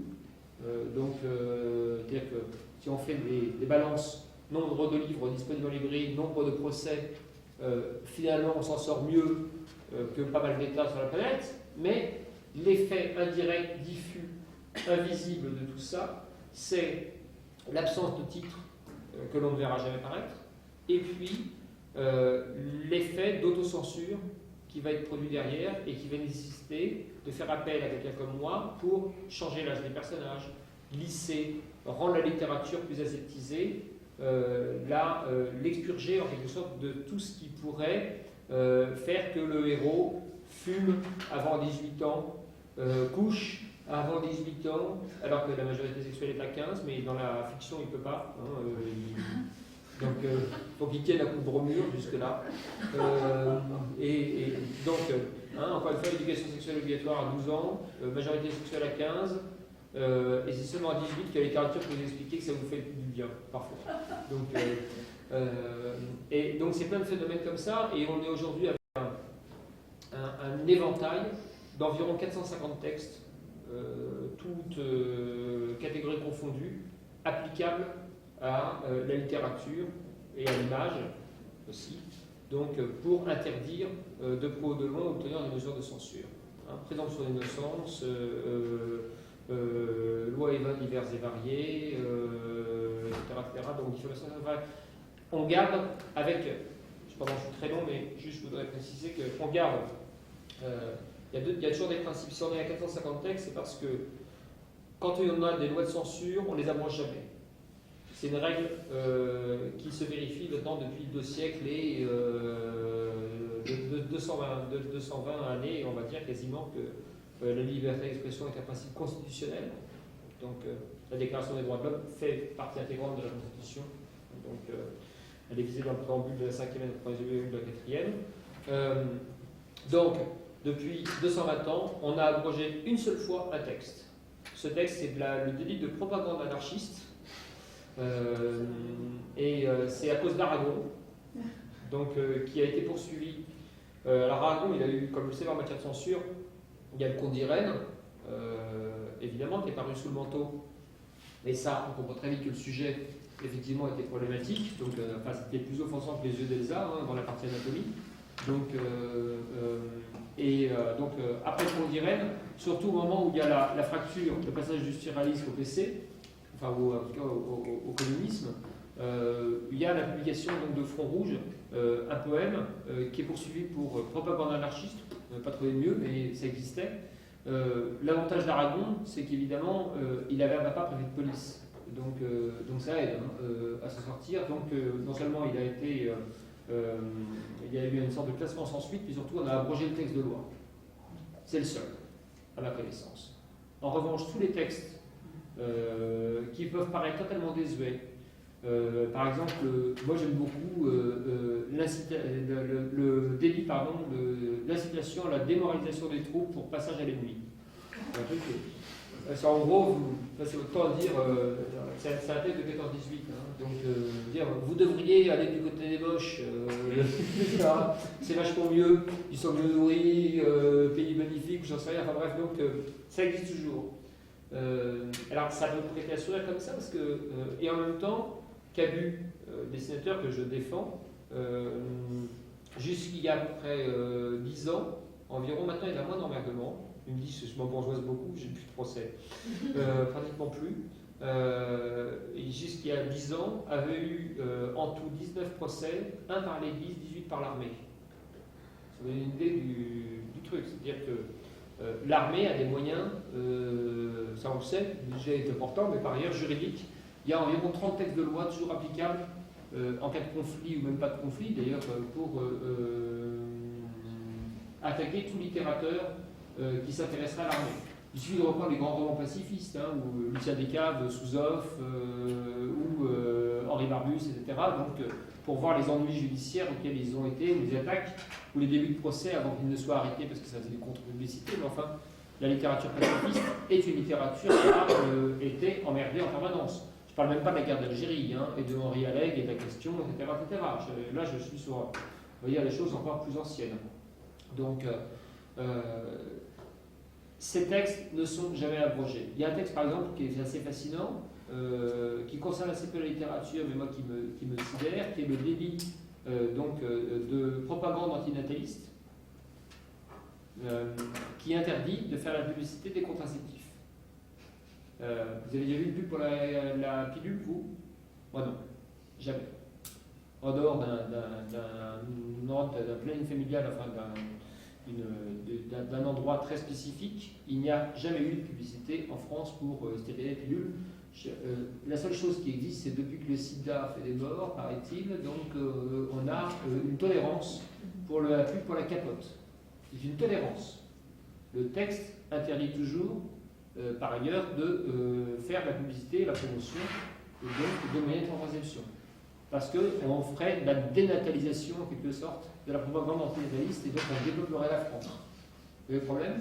Donc on est quand même sur des choses qui remontent. Alors par exemple, on a des dérivatifs très intéressants. Quand on ne peut pas poursuivre un problème social, quand on ne peut pas régler un problème social, par exemple la drogue, on a une difficulté, légaliser, dépénaliser, etc. Le débat, on s'en fout. On le met de côté. Ce qu'on fait, c'est qu'on instaure le délit de provocation à l'usage des stupéfiants. Donc chaque fois qu'une feuille de cannabis est représentée sur un livre, c'est pas une plaisanterie, ce que je vous dis, chaque fois qu'une feuille de cannabis est présentée sur un livre, c'est une incitation à l'usage des stupéfiants, et donc ça termine au tribunal correctionnel. Donc c'est des choses totalement ahurissantes. C'est-à-dire que si ces andouilles savaient lire, par exemple, ça fait depuis longtemps que la mescaline d'Henri Michaud a été retirée du catalogue des Gallimard. Donc il y a des grands textes, etc. Donc alors ils osent pas sur certaines choses quand les gens sont morts et enterrés depuis très longtemps, donc le traité des Agichéens, etc. Bref, il y a des choses comme ça qui restent parce que ça appartient au panthéon de la littérature. Est-ce que ça peut avoir une valeur rétroactive? Oui, bien sûr. C'est ça qui est formidable. C'est ce que je disais tout à l'heure avec l'instauration de l'outrage de bonne mœurs, la réinstauration plutôt de l'outrage de bonne mœurs, c'est qu'on rattrape tout ce qu'il y a eu. Par exemple, un exemple moderne, suicide mode d'emploi. Quand le livre sort en 82, il provoque un certain émoi et un certain nombre de morts. Il faut se rappeler d'abord à une époque où le droit de mourir dans la dignité et d'avoir une sortie, on va dire, plutôt paisible à l'hôpital n'existe pas. C'est l'acharnement thérapeutique ou rien. Donc, un bon nombre de gens cherchent un moyen se sachant incurable, de sortir. Donc, de se donner la mort. Le suicide étant toujours réprimé dans le code pénal. Ne pas oublier que si vous vous suicidez, vous serez éventuellement poursuivi. Je vous rassure, la peine de mort ayant été abolie, vous voyez c'est ubuesque le droit, mais c'est ainsi. Donc, oui, c'est de la métaphysique permanente. Et donc, quand le suicide mode d'emploi sort, il y a plus d'une quarantaine de morts, de gens qu'on trouve chez eux, avec le livre sur la table de chevet, et puisque le livre est constitué en deux parties, une première partie sur histoire éclectique du suicide, et une deuxième partie sur des recettes, en quelque sorte, des cocktails à concocter à partir de médicaments qui sont ou non en vente libre. Il y a tout un tas, il y en a des dizaines et des dizaines de sortes qui sont indiquées avec les dosages qu'il faut, comment l'absorber, est-ce qu'il faut avoir mangé avant ou pas, etc., pour éviter de vomir, machin, donc tout ça est très très bien fait, entre guillemets. Donc, et suscite un grand émoi Donc le législateur, évidemment, décide d'inventer le délit de provocation au suicide. Il suffisait d'y penser. Donc, et puis on aurait dû se souvenir, parce que Les souffrances du jeune Werther est un livre qui a causé beaucoup de dégâts. Donc je ne comprends même pas que ça n'ait pas été inventé avant. Donc on invente pour l'occasion et suicide de mode d'emploi est interdit dans la foulée. Dès qu'elle doit être promulguée, il faut un jour, après la publication du journal officiel, paf, le livre est interdit. Et le livre n'est plus en vente libre. Donc évidemment qu'il y a une rétroactivité qui peut parfois remonter à des décennies, etc., mais aussi une rétroactivité, on va dire, quasi immédiate, lorsque, d'un seul coup, on s'aperçoit qu'un livre pourrait poser problème. On a une façon de légiférer aujourd'hui avec des dégâts en matière de liberté d'expression qui sont, on va dire, non pensés, non conçus, non débattus, non réfléchis. On l'a sur le racisme, l'antisémitisme et le négationnisme en particulier. C'est un sujet qui, évidemment, est abordé avec beaucoup de précautions. Mais c'est un sujet extrêmement intéressant parce que les lois qui ont été prises avec de très bonnes intentions de départ, les lois Guesso, sur le négationnisme, etc., donc, et sur notamment, par exemple, la négation d'un crime, d'un génocide, d'un crime contre l'humanité, etc., Donc, d'abord, sur une façon de trier entre ce qui serait un crime contre l'humanité et puis les autres. En gros, il y a donc des massacres que l'on pourrait vanter et d'autres non, en quelque sorte.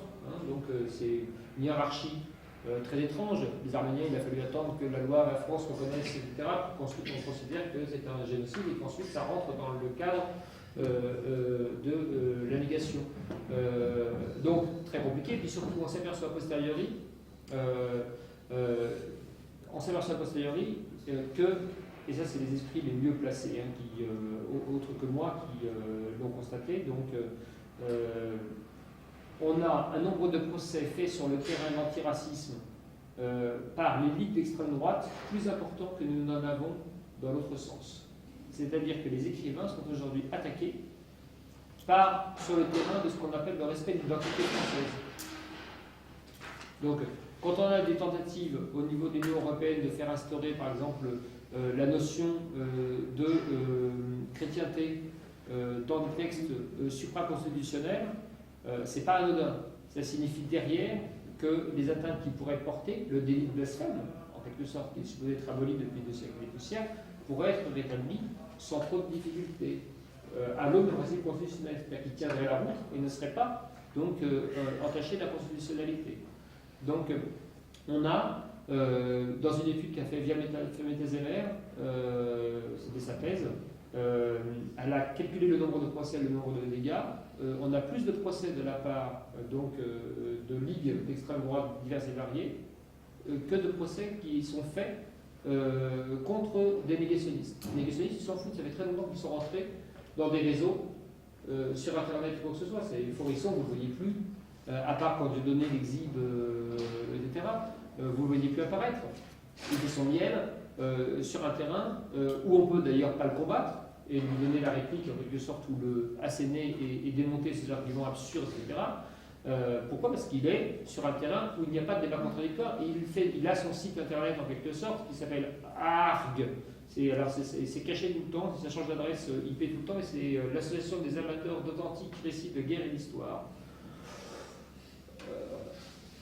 À lire avec précaution parce que moi c'est un site qui m'intéresse beaucoup parce qu'on y trouve tous les jugements qui les concernent. Donc évidemment c'est la meilleure base documentaire pour moi, juriste, sauf qu'évidemment ils ont une façon de le faire en recopiant tous les noms des magistrats, l'état civil de la greffière et compagnie pour démontrer en gros qu'il y a un nombre de juifs non négligeable parmi l'institution judiciaire. Donc après ils font des rapprochements qui sont dans des techniques totalement ahurissantes, mais qui ne sont pas démontées. Il y a une revue qui s'appelle Acribeia, qui avait pas une revue en ligne dans du papier, qui était faite par un type qui s'appelle Plantin, porte pourtant un nom de grand imprimeur, mais là on a affaire à un sombre crétin. Le fameux Plantin, c'est un Lyonnais, il est dans un terrain propice, parce qu'il y a Lyon 3. Et Plantin fait Acribeia, pardonnez-moi parce que mon grec est déficient, mais je ne sais plus ce que ça voulait dire, mais enfin il a un sous-titre, c'est Histoire, rumeur et je ne sais plus quoi. Donc, et là-dedans, il met les livres de Racinier, de Forisson, etc., en perspective avec les livres d'Albernon. Il dit, regardez, Albernon a eu des procès, a été décrié pour avoir dénoncé le bagne, la traite négrière, etc., etc. Et nous subissons les mêmes mécanismes et les mêmes choses, et donc nous sommes interdits de parole, interdits de machin. Donc, on en arrive à cette absurdité où la censure va servir donc de justification et de martyrologie, et vous le voyez avec Dieudonné, hein, donc de martyrologie, en quelque sorte, qui donne des lettres de noblesse à des gens dont les idées peuvent être répugnantes. Je préférerais, très sincèrement, que ces idées puissent être exprimées et combattues sur un terrain, on va dire, du débat, même si débattre avec, on va dire, le diable est toujours un peu compliqué, mais ça éviterait d'avoir non seulement des lois liberticides qui sont à usage également de gens qui sont délibérément racistes et qui combattent. Donc là, il y a une plainte hein, après l'histoire de Larry Clark et de Delanoë a fait tellement d'âneries sur ce truc-là que désormais il y a la griffe Association pour le respect de l'identité française qui poursuit. Donc pour le respect de l'identité française. C'est quand même, je sais pas, vous voyez, les termes sont quand même importants. La terminologie de cette association et son objet, etc. Donc elle s'est fait connaître dans les années 80, elle est née en même temps que le Front National, hein, et c'est elle qui a fait les premiers procès de censure sur ce terrain-là. Donc elle considérait que toute image de la chrétienté qui était mise à mal, utilisation de la croix, critique du Christ et compagnie, etc. Donc toutes ces choses, donc le livre de... Alors ils avaient fait interdire le livre de Bettina Reims avec une couverture que Voscalvo, mais représentant le Christ entièrement nu sur la croix. Donc ils avaient poursuivi Je vous salue Marie Goddard à Versailles, etc. Enfin bref. Donc ces gens sont redoutables et se servent de textes de loi qui ont été conçus à l'origine pour les combattre. Donc la censure moderne, c'est une censure qui est non réfléchie et qui a des effets collatéraux ou contre-productifs absolument ahurissants. Un dernier exemple, parce que là j'étais très bavard, la présomption d'innocence. Il existe une loi en France, depuis votée par Madame, à l'initiative de Mme Migou, qui interdit de présenter quelqu'un comme coupable, comme vous savez, avant qu'un jugement définitif ne soit, une décision de justice définitive ne soit intervenue, et qui interdit par ailleurs de montrer une personne menottée ou entravée. Ça vient de quoi? Ça vient d'un truc, d'une très bonne intention. Au journal novateur, on voit un guide de haute montagne dans une gendarmerie au fin fond d'un endroit où des gens, des adultes, mettent des bouts de bois au pied pour faire des sortes en se dégelant. Et pareil que c'est un sport et c'est amusant. Donc il y avait un guide de haute montagne qui avait emmené donc, des gens faire du ski, ça s'appelle comme ça. Donc, et on avait perdu 5 de ses clients. Donc mauvais vendeur, dans une avalanche, en faisant du hors-piste, je sais pas quoi. Donc le type est traîné à la gendarmerie, machin, même à la rigueur presque pour éviter d'être lynché par les familles. Et les caméras de télé qui n'ont rien d'autre à faire à ce moment-là débarquent et on se retrouve avec des images où on voit le type filmé dans sa cellule qui se cache derrière les menottes. Il est comme un chien dans le cachot, au fond du truc, là, dans une niche, en train de faire ça. Donc image qui suscite immédiatement un certain émoi en disant quand même, c'est pas parce qu'il aurait commis éventuellement une faute qu'on doit le montrer comme ça. Donc boum, le lendemain, l'Assemblée nationale vote la loi sur la présomption d'innocence, sans réfléchir. Résultat, aujourd'hui, vous le savez, donc vous ne pouvez plus entendre dans un journal sur un flash d'infos sans entendre. Alors, ce qui est sûrement, c'est le présumé assassin. Enfin, normalement, c'est présumé innocent, mais c'est toujours devenu présumé assassin, présumé voleur, présumé machin. Ça ne veut vraiment rien dire. Donc, c'est le contraire d'ailleurs qui devrait s'appliquer. Mais surtout, on aboutit en termes d'iconographie à l'interdiction donc de montrer des personnes menottées ou entravées, ce qui fait que ce qui existe dans la réalité, c'est-à-dire la prison, les menottes, n'existe plus dans la presse, ou n'existe plus dans un livre biographique. Vous ne pouvez plus montrer, par exemple, vous ne pourriez pas montrer, si ça avait été le cas, par exemple, c'était très intéressant à regarder lorsqu'il y a eu une pensée de Bertrand Cantat à Vilnius. Il y a eu un jour où les caméras ont filmé avec Bertrand Cantat menotté. Ouf! Le lendemain, il y avait plus de, il était filmé, donc les gens sont tous des mognons.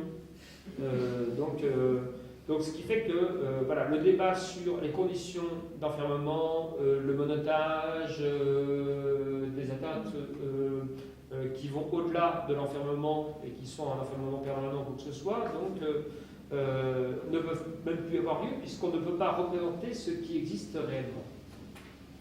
Donc on est dans des absurdités, une loi démagogique avec un effet aujourd'hui sur lequel personne n'ose revenir. Tout le monde est d'accord pour constater que le truc ne sert à rien, il ne produit que de la censure, et que quand on regardera les journaux dans 30 ans, etc., par exemple la France de 2010, c'est une France pas du tout liberticide. Vous avez vu un seul mec menotté? Personne.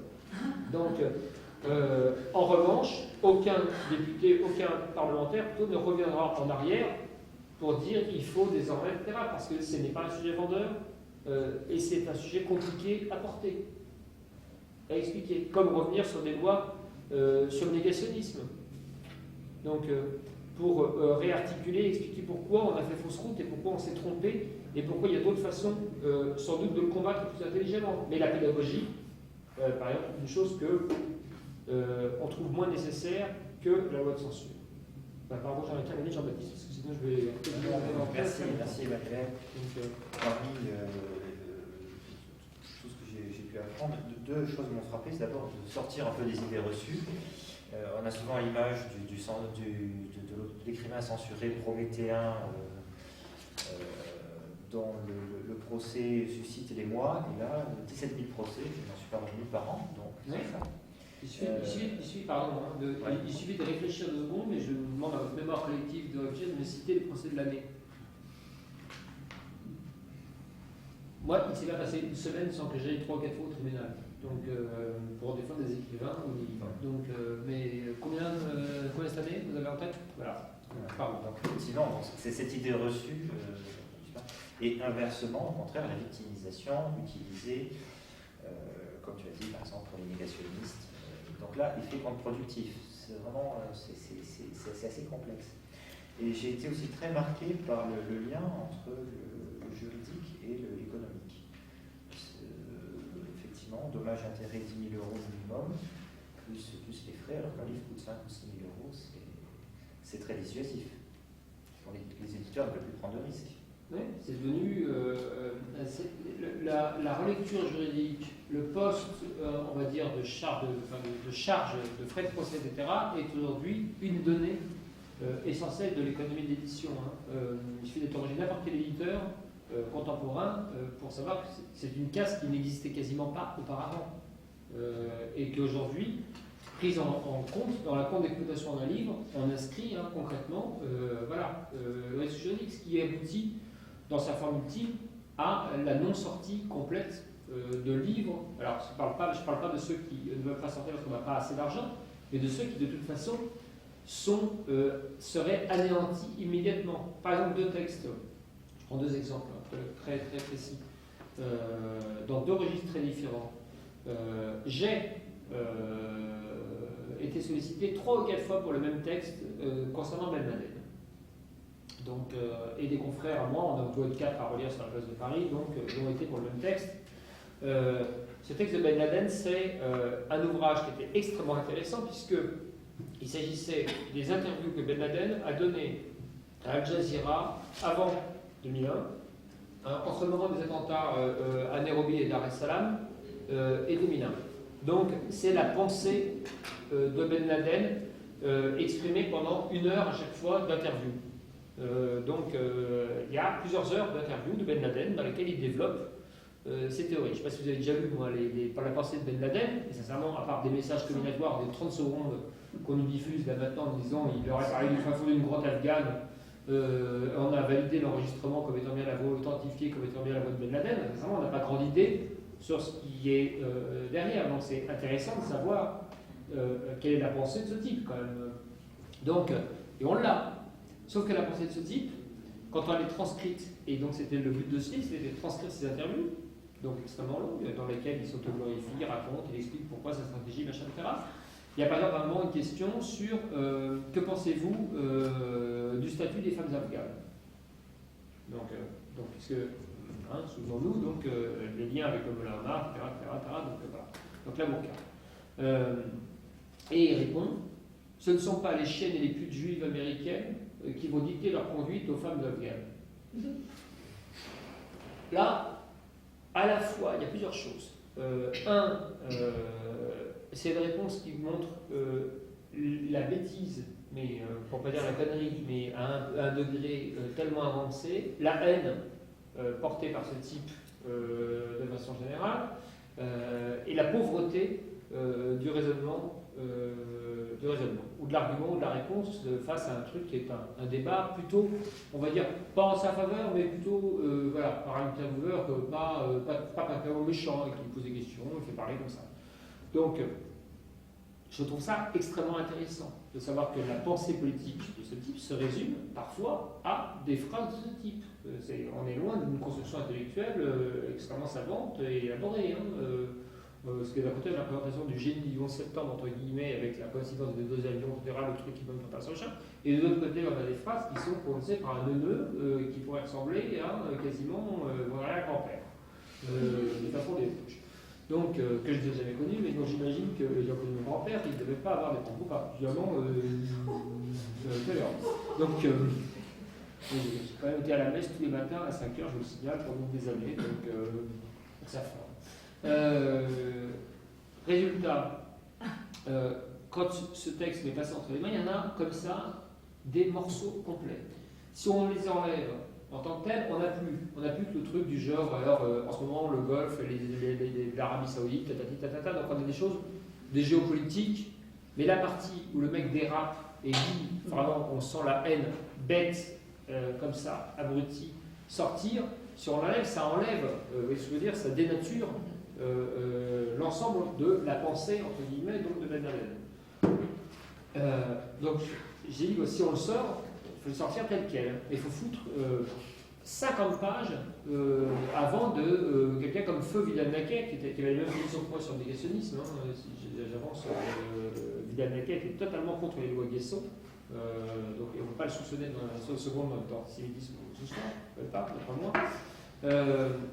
Donc il aurait fallu un appareil critique tellement important pour démonter le truc que ça aurait rendu l'objet finalement à 25 € et jamais un des loulous de banlieue illuminés qui à un moment s'est entiché de Ben Laden comme héros n'aurait vu à quel point ça était con. Parce que même le loulou de banlieue qui caillasse, sincèrement il y a un moment où c'est tellement débile que ça finit par produire un certain effet. Notre problème principal, c'est les ligues antiracistes. On sort ça, on a dès demain, immédiatement, alors ça va être une concurrence à l'argent et à la publicité entre la Ligue des droits de l'homme, l'Almorap et la LICRA. J'aurai droit aux trois. Et il n'y aura pas l'UEJF, l'Union des étudiants juifs de France, qui aujourd'hui est plus raisonnable, etc. Mais en revanche, vous avez vu par exemple que dans le sud de la France en ce moment, il y a un procès fait par une association d'une communauté israélite de je ne sais plus où, qui poursuit Stéphane Hessel. Pour la situation raciale. Parce qu'il a tenu des propos sur Gaza et sur les territoires palestiniens. Donc, quand on en arrive à poursuivre Stéphane Hessel en le soupçonnant d'antisémitisme, etc., enfin là, on a une société qui marche sur la tête, véritablement. Donc, résultat, on a j'ai décidé, moi j'ai donné un avis, c'est pas moi qui décide, mais je donne un avis, en disant impossible à sortir, sauf à mettre le truc dans un objet économique qui de toute façon manque en quelque sorte sa cible, c'est-à-dire les gens réceptifs à une pseudo-propagande délirante d'islam radical. À l'inverse, complètement autre chose, un truc de littérature contemporaine que moi j'ai adoré lire, sincèrement, ça m'a fait beaucoup rire et j'ai trouvé ça très très très très fin, très malin, sur un sujet qui était d'une futilité absolue. C'est les histoires de la famille princière de Monaco. Donc, c'est la vie de la famille princière de Monaco. Un truc finalement qu'on connaît tous, un peu à force de lire des titres de presse et des machins, et d'avoir des unes et des couves même quand on essaye de lire, j'en sais rien, Le Monde ou l'Express, on tombe à un moment ou à un autre toujours sur un truc qui concerne le futur mariage. Je me rappelle, c'est le 10 juillet prochain. Donc, c'est fascinant. Et donc, il y a un auteur qui a fait un truc que je trouvais formidable comme boulot, en utilisant juste les titres de presse depuis les années 50, et en le mettant bout à bout, et avait tricoté tout un roman. Exercice littéraire, alors là vraiment olympien pour le coup, donc uniquement, donc il y avait par exemple Grace Kelly, l'actrice Grace Kelly rencontre le prince Régnier. Le prince Régnier tombe amoureux de Grace Kelly. Et on avait comme ça, uniquement pioché, donc des petits morceaux, juste les titres, sans rien de plus. Et tout ça extrêmement, et on avait toute l'histoire qui se déroulait à coups de titres plus ou moins sensationnels, de surenchères, de machin, etc., tous les rebondissements, les divorces, les naissances, machin, tout ça. C'était formidable. Et c'est très drôle à lire, parce qu'en plus, c'était des styles journalistiques qui variaient et qui évoluaient en fonction aussi de l'époque. Hein. On n'écrit pas les titres dans les années 50 de la même façon qu'on les écrit dans les années 80. Donc il y avait une vraie temporalité, ou une inscription dans le contemporain qui suivait également dans le style. Je trouvais ce truc absolument formidable et très très réussi. Évidemment, je l'ai immédiatement interdit, impossible de sortir. Pourquoi Deux raisons très simples. Alors, le droit d'auteur posait un vrai problème. On ne faisait que. C'était des centons, en quelque sorte, on n'en plus finir, au sens littéraire du terme, hein, donc que des centons. Et il aurait fallu à la fin, pour ne pas tomber sous le coup des lois sur la contrefaçon, indiquer les sources. Ce qui faisait un volume complet avec ici Paris, etc., France Dimanche, telle chose, etc. Donc un truc complètement ahurissant. Et puis par ailleurs, la vie privée, la diffamation, 100 000 choses qui nous tombaient dessus. C'est des super excités quand même à Monaco, hein, en matière de procès. C'est quand même les rois du dommage et intérêt. Aujourd'hui, ils sont toujours. Ça fait quand même 30 ans qu'ils sont dans le top 10 des plus gros ramasseurs de dommages et intérêts au tribunal de grande instance de Paris et de Nanterre. Donc là, il y avait matière à en prendre plein la figure. Donc, si tout était publié. Donc oui, bien sûr, ça n'est pas parce que c'est un vieux principe de littérature. Hein, c'est pas parce que quelque chose a déjà été publié qu'on peut le d'accord, il y a un droit à choisir le média, le support, la façon dont. D'où le problème d'ailleurs de beaucoup d'auteurs dans l'autofiction qui veulent éventuellement réemprunter des choses qui ont été écrites à propos de leurs contemporains, de leurs conjoints, etc., etc., etc. Il y a plein de figures, de Camille Laurence à Christine Angot, etc., donc, qui s'en butent avec ça, parce que c'est pas parce que ça a été dit ou écrit que ça enlève le droit au procès. Donc il y a ce qu'on appelle un droit au caprice dans le jargon. J'ai le droit de poser dans Paris Match le jeudi et d'attaquer Voici le lundi pour le même type d'image.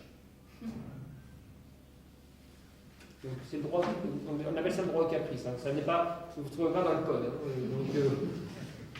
Voilà. Oui. D'autres questions? Oui. Moi j'ai une question sur la diffamation. Le fait que ça soit à l'appréciation du juge, est-ce qu'on ne peut pas faire autrement, finalement, parce que c'est très arbitraire. Oui, mais il y a un vieux principe chez Arabi qui s'appelle la séparation des pouvoirs. Moi, je vais vous envoyer un texte quand même assez célèbre qui s'appelle L'Esprit des lois, donc, sur lequel, heureusement, qu'il y a un pouvoir judiciaire. Donc, indépendant des autres pouvoirs en théorie. Et je dois dire que, heureusement, que c'est une appréciation judiciaire plutôt qu'une commission de contrôle. Parce qu'à l'arrière, on peut se défendre. Il y a un débat contradictoire, il y a des mécanismes judiciaires qui font que même si le procès, c'est beaucoup d'ennui, c'est beaucoup de temps, c'est toujours préférable à cette censure opaque qui consiste d'un seul coup à apprendre que le film est interdit au moins 18 ans. C'est toujours mieux que... il n'y a pas de... Si de censure il doit y avoir, ou si texte de loi de censure il doit y avoir, et moi je suis radicalement contre, vous l'avez compris, dans mon propos de citoyen, pas dans mon propos d'avocat, mais eh bien je préfère encore que ce soit un juge qui puisse se pencher dessus. Par exemple pour Luis Coretti, lorsque j'ai plaidé Notre Frère dans la légende, Carpentras, première instance. Je me suis pris 6 mois avec sursis, je crois que c'était un record. On ne pouvait pas faire pire. Donc, une horreur. On s'est pris 50 000 € de dommages et intérêts et 6 mois avec sursis. Donc, là, j'étais pas fier de moi. Je fais appel, cour d'appel de Nîmes. Et là, coup de bol, le procureur, enfin l'avocat général à la cour, donc on dit, dans la terminologie, démarre en disant « Je n'ai pas lu le livre en entier, je vais juste vous en lire une page et vous comprendrez que ça suffira pour condamner cet ouvrage. » Et donc, il lit une page. Et donc moi je prends la parole ensuite, très bêtement en disant « C'est formidable ici, j'adore parce que dans le sud, on a un arabe, un couteau, c'est le meurtrier. » Donc, on avait Omar Haddad encore en tête, au moment très très fortement. Donc je dis, c'est pas la peine de se fatiguer à lire le livre en entier, puisque de toute façon, vous avez déjà l'embryon d'une soupçon d'un indice, et puis donc ça suffit pour faire une preuve. Quoi. Donc, accessoirement, les procureurs étant analphabètes, je comprends que vous ayez du mal à aller plus loin que d'une page. Donc, mais si on résume le raisonnement, vous avez requis sur une page, donc vous demandez tant, il y a tant de dommages et intérêts qui sont demandés par la partie civile, c'était promouvoir une association. Il y avait tant d'amendes, etc., et de prison à confirmer demandé par le procureur. Et donc, moi, je dis, ben voilà, je fais un ratio, ça fait 300 pages, je l'avais fait sur une page, donc je divise, je fais un ratio, donc c'est 1/300. Donc, je vous fais tout de suite un chèque. Voilà. Donc, au moins, que vous ayez du mal à lire le code pénal, c'est une chose, mais que vous ne puissiez pas lire un peu de littérature, c'est affligeant. Etc., etc. Donc je rentrais uniquement dans cette logique-là, en disant si vous l'aviez lu d'ailleurs jusqu'en entier, ça aurait été intéressant parce que le texte sur lequel on plaide, qui est l'ancien outrage à bonne mœurs, c'est le message à caractère pornographique, violent ou attentatoire à la dignité humaine. Mais ils étaient sur la pornographie. Je dis si vous l'aviez lu en entier, très sincèrement, si vous êtes encore excité au bout de 2 ou 3 pages, c'est comme quand on lit les 100 jours de Sodome ou quand on regarde Salo. Donc quiconque est encore en état de bandaison après 5 minutes relève de la psychiatrie urgente. C'est impossible d'avoir un message à caractère pornographique. En plus, on faisait du grec, réellement pornographie, on est loin du sujet, on ne devrait pas être constitution, mais c'est pas grave. Donc, c'est impossible d'être en état de recevoir un message à caractère pornographique quand on lit des petites filles qui se font dépecer au moins 10 par page, au bout de 4 ou 5 pages. On peut comprendre qu'on ait la nausée ou qu'on a envie d'arrêter, etc. Je connais peu de gens qui ont adoré voir 3 fois de suite le film de Pasolini, par exemple. Donc, très sincèrement. Donc, résultat des courses, ça s'est terminé par quoi? Par une relaxe. Et promouvoir a été condamné, ça c'est ma plus grande fierté, à 10 000 € de dommages et intérêts. Donc, ce qui était exceptionnel pour procédure abusive. Donc, comme quoi les juges, de temps en temps, sont un meilleur contre-pouvoir à la censure que ne peuvent l'être les commissions, les législateurs, les pétitions, etc., etc. Mais il y a quand même un effet pervers, c'est que chaque juge est unique. Donc, évidemment. Moi je suis éditeur par exemple, comment savoir à l'avance quel juge va me juger? Par exemple, j'ai été jugé par 2 juges à la fois, sur la même affaire, sur les mêmes termes, parce que les 2 ont attaqué en même temps, mais à 2 juges différents pour les mêmes mots. Dans un cas, j'ai été condamné à 500 € plus 200 € de frais de justice, dans l'autre, à 8 500 €. Non mais, je comprends très bien votre dilemme. C'est un dilemme auquel on est confronté en permanence. Simplement, je n'aime pas l'idée non plus que la justice soit uniforme et, on va dire, la même pour tous. Elle devrait être la même pour tous, mais elle ne doit pas se transformer en machine automatique à juger. On ne doit pas mettre un livre dans la machine comme un ticket de parking pour avoir le montant. Ça me dérange beaucoup. Parce que ça veut dire donc qu'on n'analyserait pas au cas par cas, en quelque sorte, quel est le problème dont on est saisi et qu'on aurait systématiquement donc que la justice soit humaine, qu'elle soit unique à chaque fois, à chaque cas de figure, que chaque juge ait sa propre sensibilité. Je préfère ça à une sorte de machine qui tomberait, on va dire automatiquement. Ça veut dire que d'emblée, il y a des tas de livres qu'on ne sortirait pas parce qu'il n'y aurait pas l'aléa judiciaire. L'aléa judiciaire, on s'en sert. La prise de risque, on s'en sert. J'ai des éditeurs qui en permanence me disent « Oh, tu m'as dit quoi je risque? Ok, c'est ça au max, je tente ma chance. Je tente ma chance, donc j'y vais. Si jamais je lui disais, ben voilà, automatiquement, tu as ça sur la gueule qui va te tomber dessus, il y a une tablier qui ne sortirait pas. Donc, c'est un jeu compliqué, qui est très très très imparfait et très non satisfaisant intellectuellement, moralement, culturellement, tout ce qu'on voudra.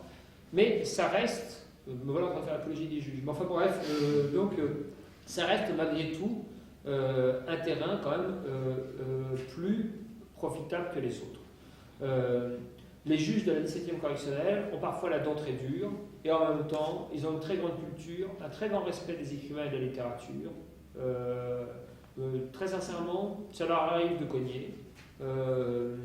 Mais je dois dire qu'à l'heure actuelle, par exemple, le président Boyer, qui est à la 17e correctionnelle, me demande toujours d'avoir les livres plusieurs jours avant, de les lire il les lit très attentivement, il me demande en plusieurs exemplaires, il force ses assesseurs à lire.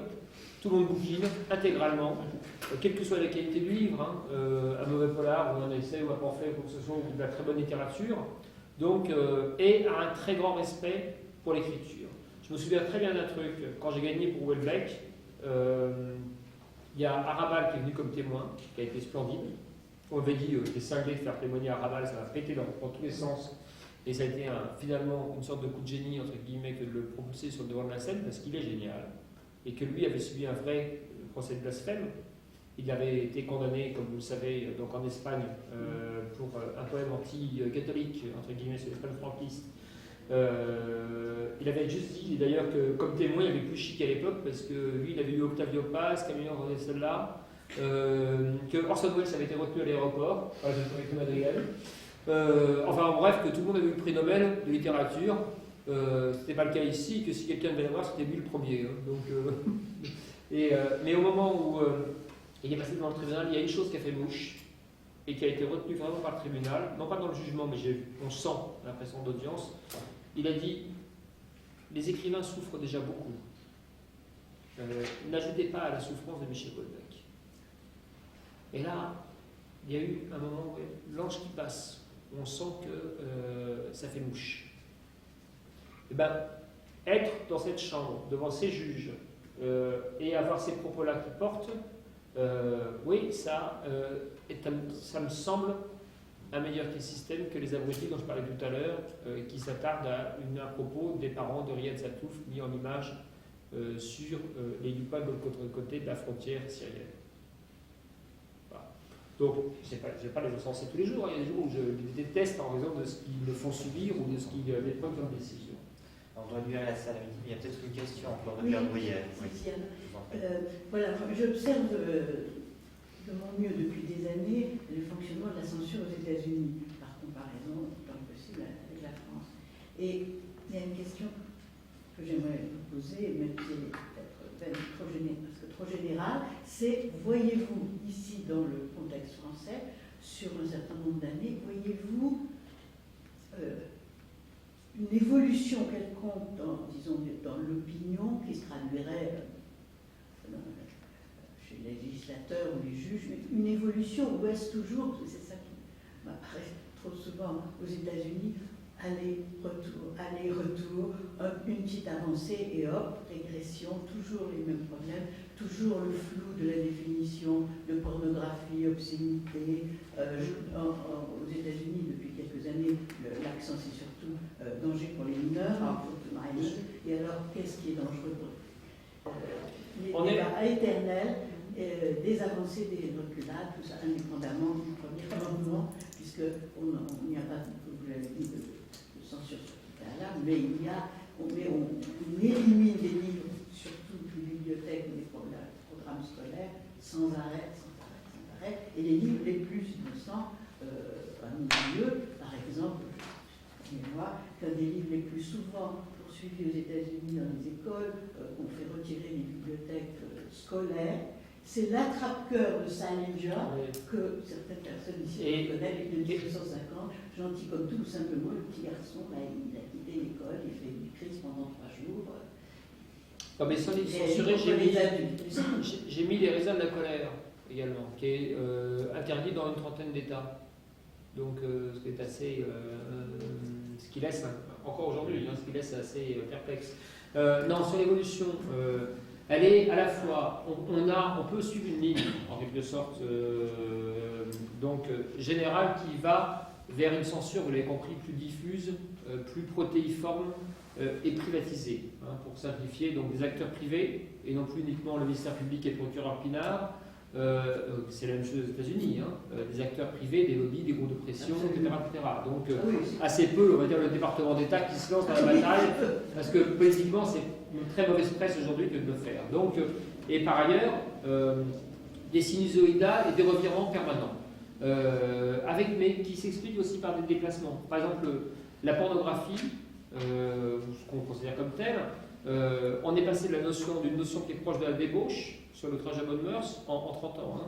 Ensuite, on est arrivé à un système qui est la théorie du consentement, c'est-à-dire qu'il faut que les personnages de fiction soient consentants à l'acte sexuel, donc qu'ils soient donc pas de pédophilie, évidemment, ou pas ce qui pourrait être considéré comme de la pédophilie, hein, Lolita, etc., donc pas de consentement de la part d'une femme violée, évidemment. Donc, baise-moi de Virginie Despentes, interdit par le Conseil d'État, en raison non pas du caractère de débauche, mais de l'absence de consentement des personnages.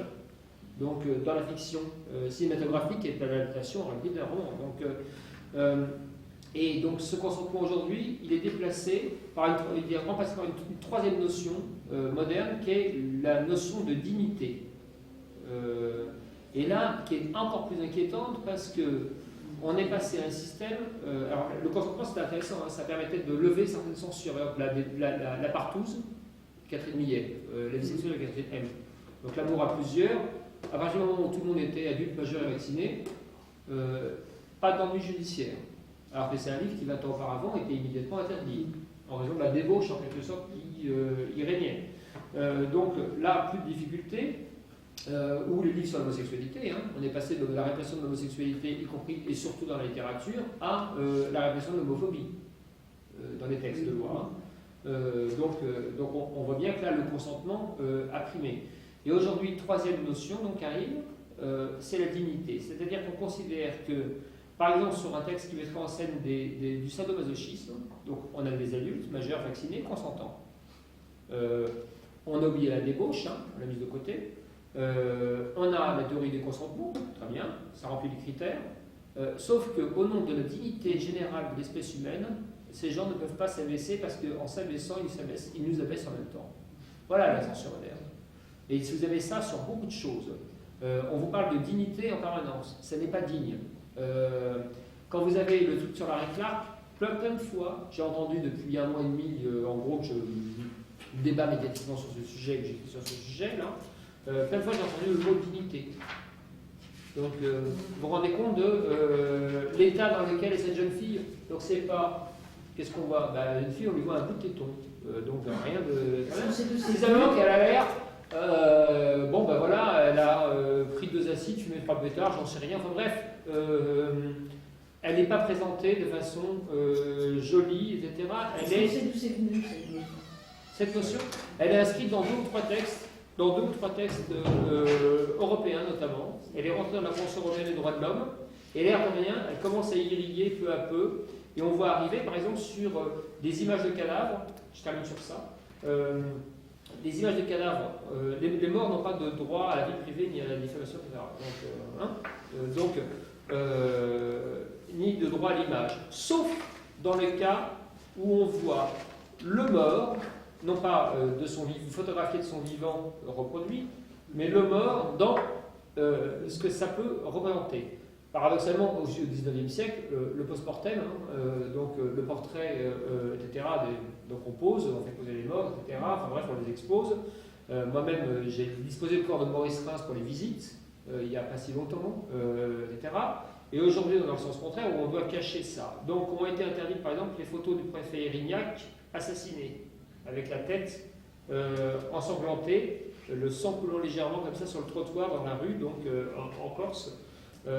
Au motif que c'était un attentatoire à la dignité, et donc à la dignité, mais se rendu de la totalité de l'humanité. Et là, ça commence à devenir très inquiétant, parce que ça veut dire qu'on juge non plus un cas de figure particulier, mais qu'on se met à la place d'une espèce de conscience générale universelle, au motif de laquelle on pourrait interdire des images, des textes, etc. Donc, on a une sorte de ligne de progression, mais avec des oscillations, mais qui en réalité, quand on les creuse, ont des logiques internes qu'on pourrait arriver à disséquer si nous avions 2 heures de plus, mais sur le petit peu de foot dehors, ce qui est une forme de censure également moderne, donc de raccourcir de façon zapping, y compris les séminaires. Nous nous retrouvons le 13 décembre pour écouter Claude Gagnobé qui parlera des censures de Rabelais, qui sont beaucoup plus profondes qu'une censure de Sorbonne. Encore merci Emmanuel Pirat pour cette belle intervention.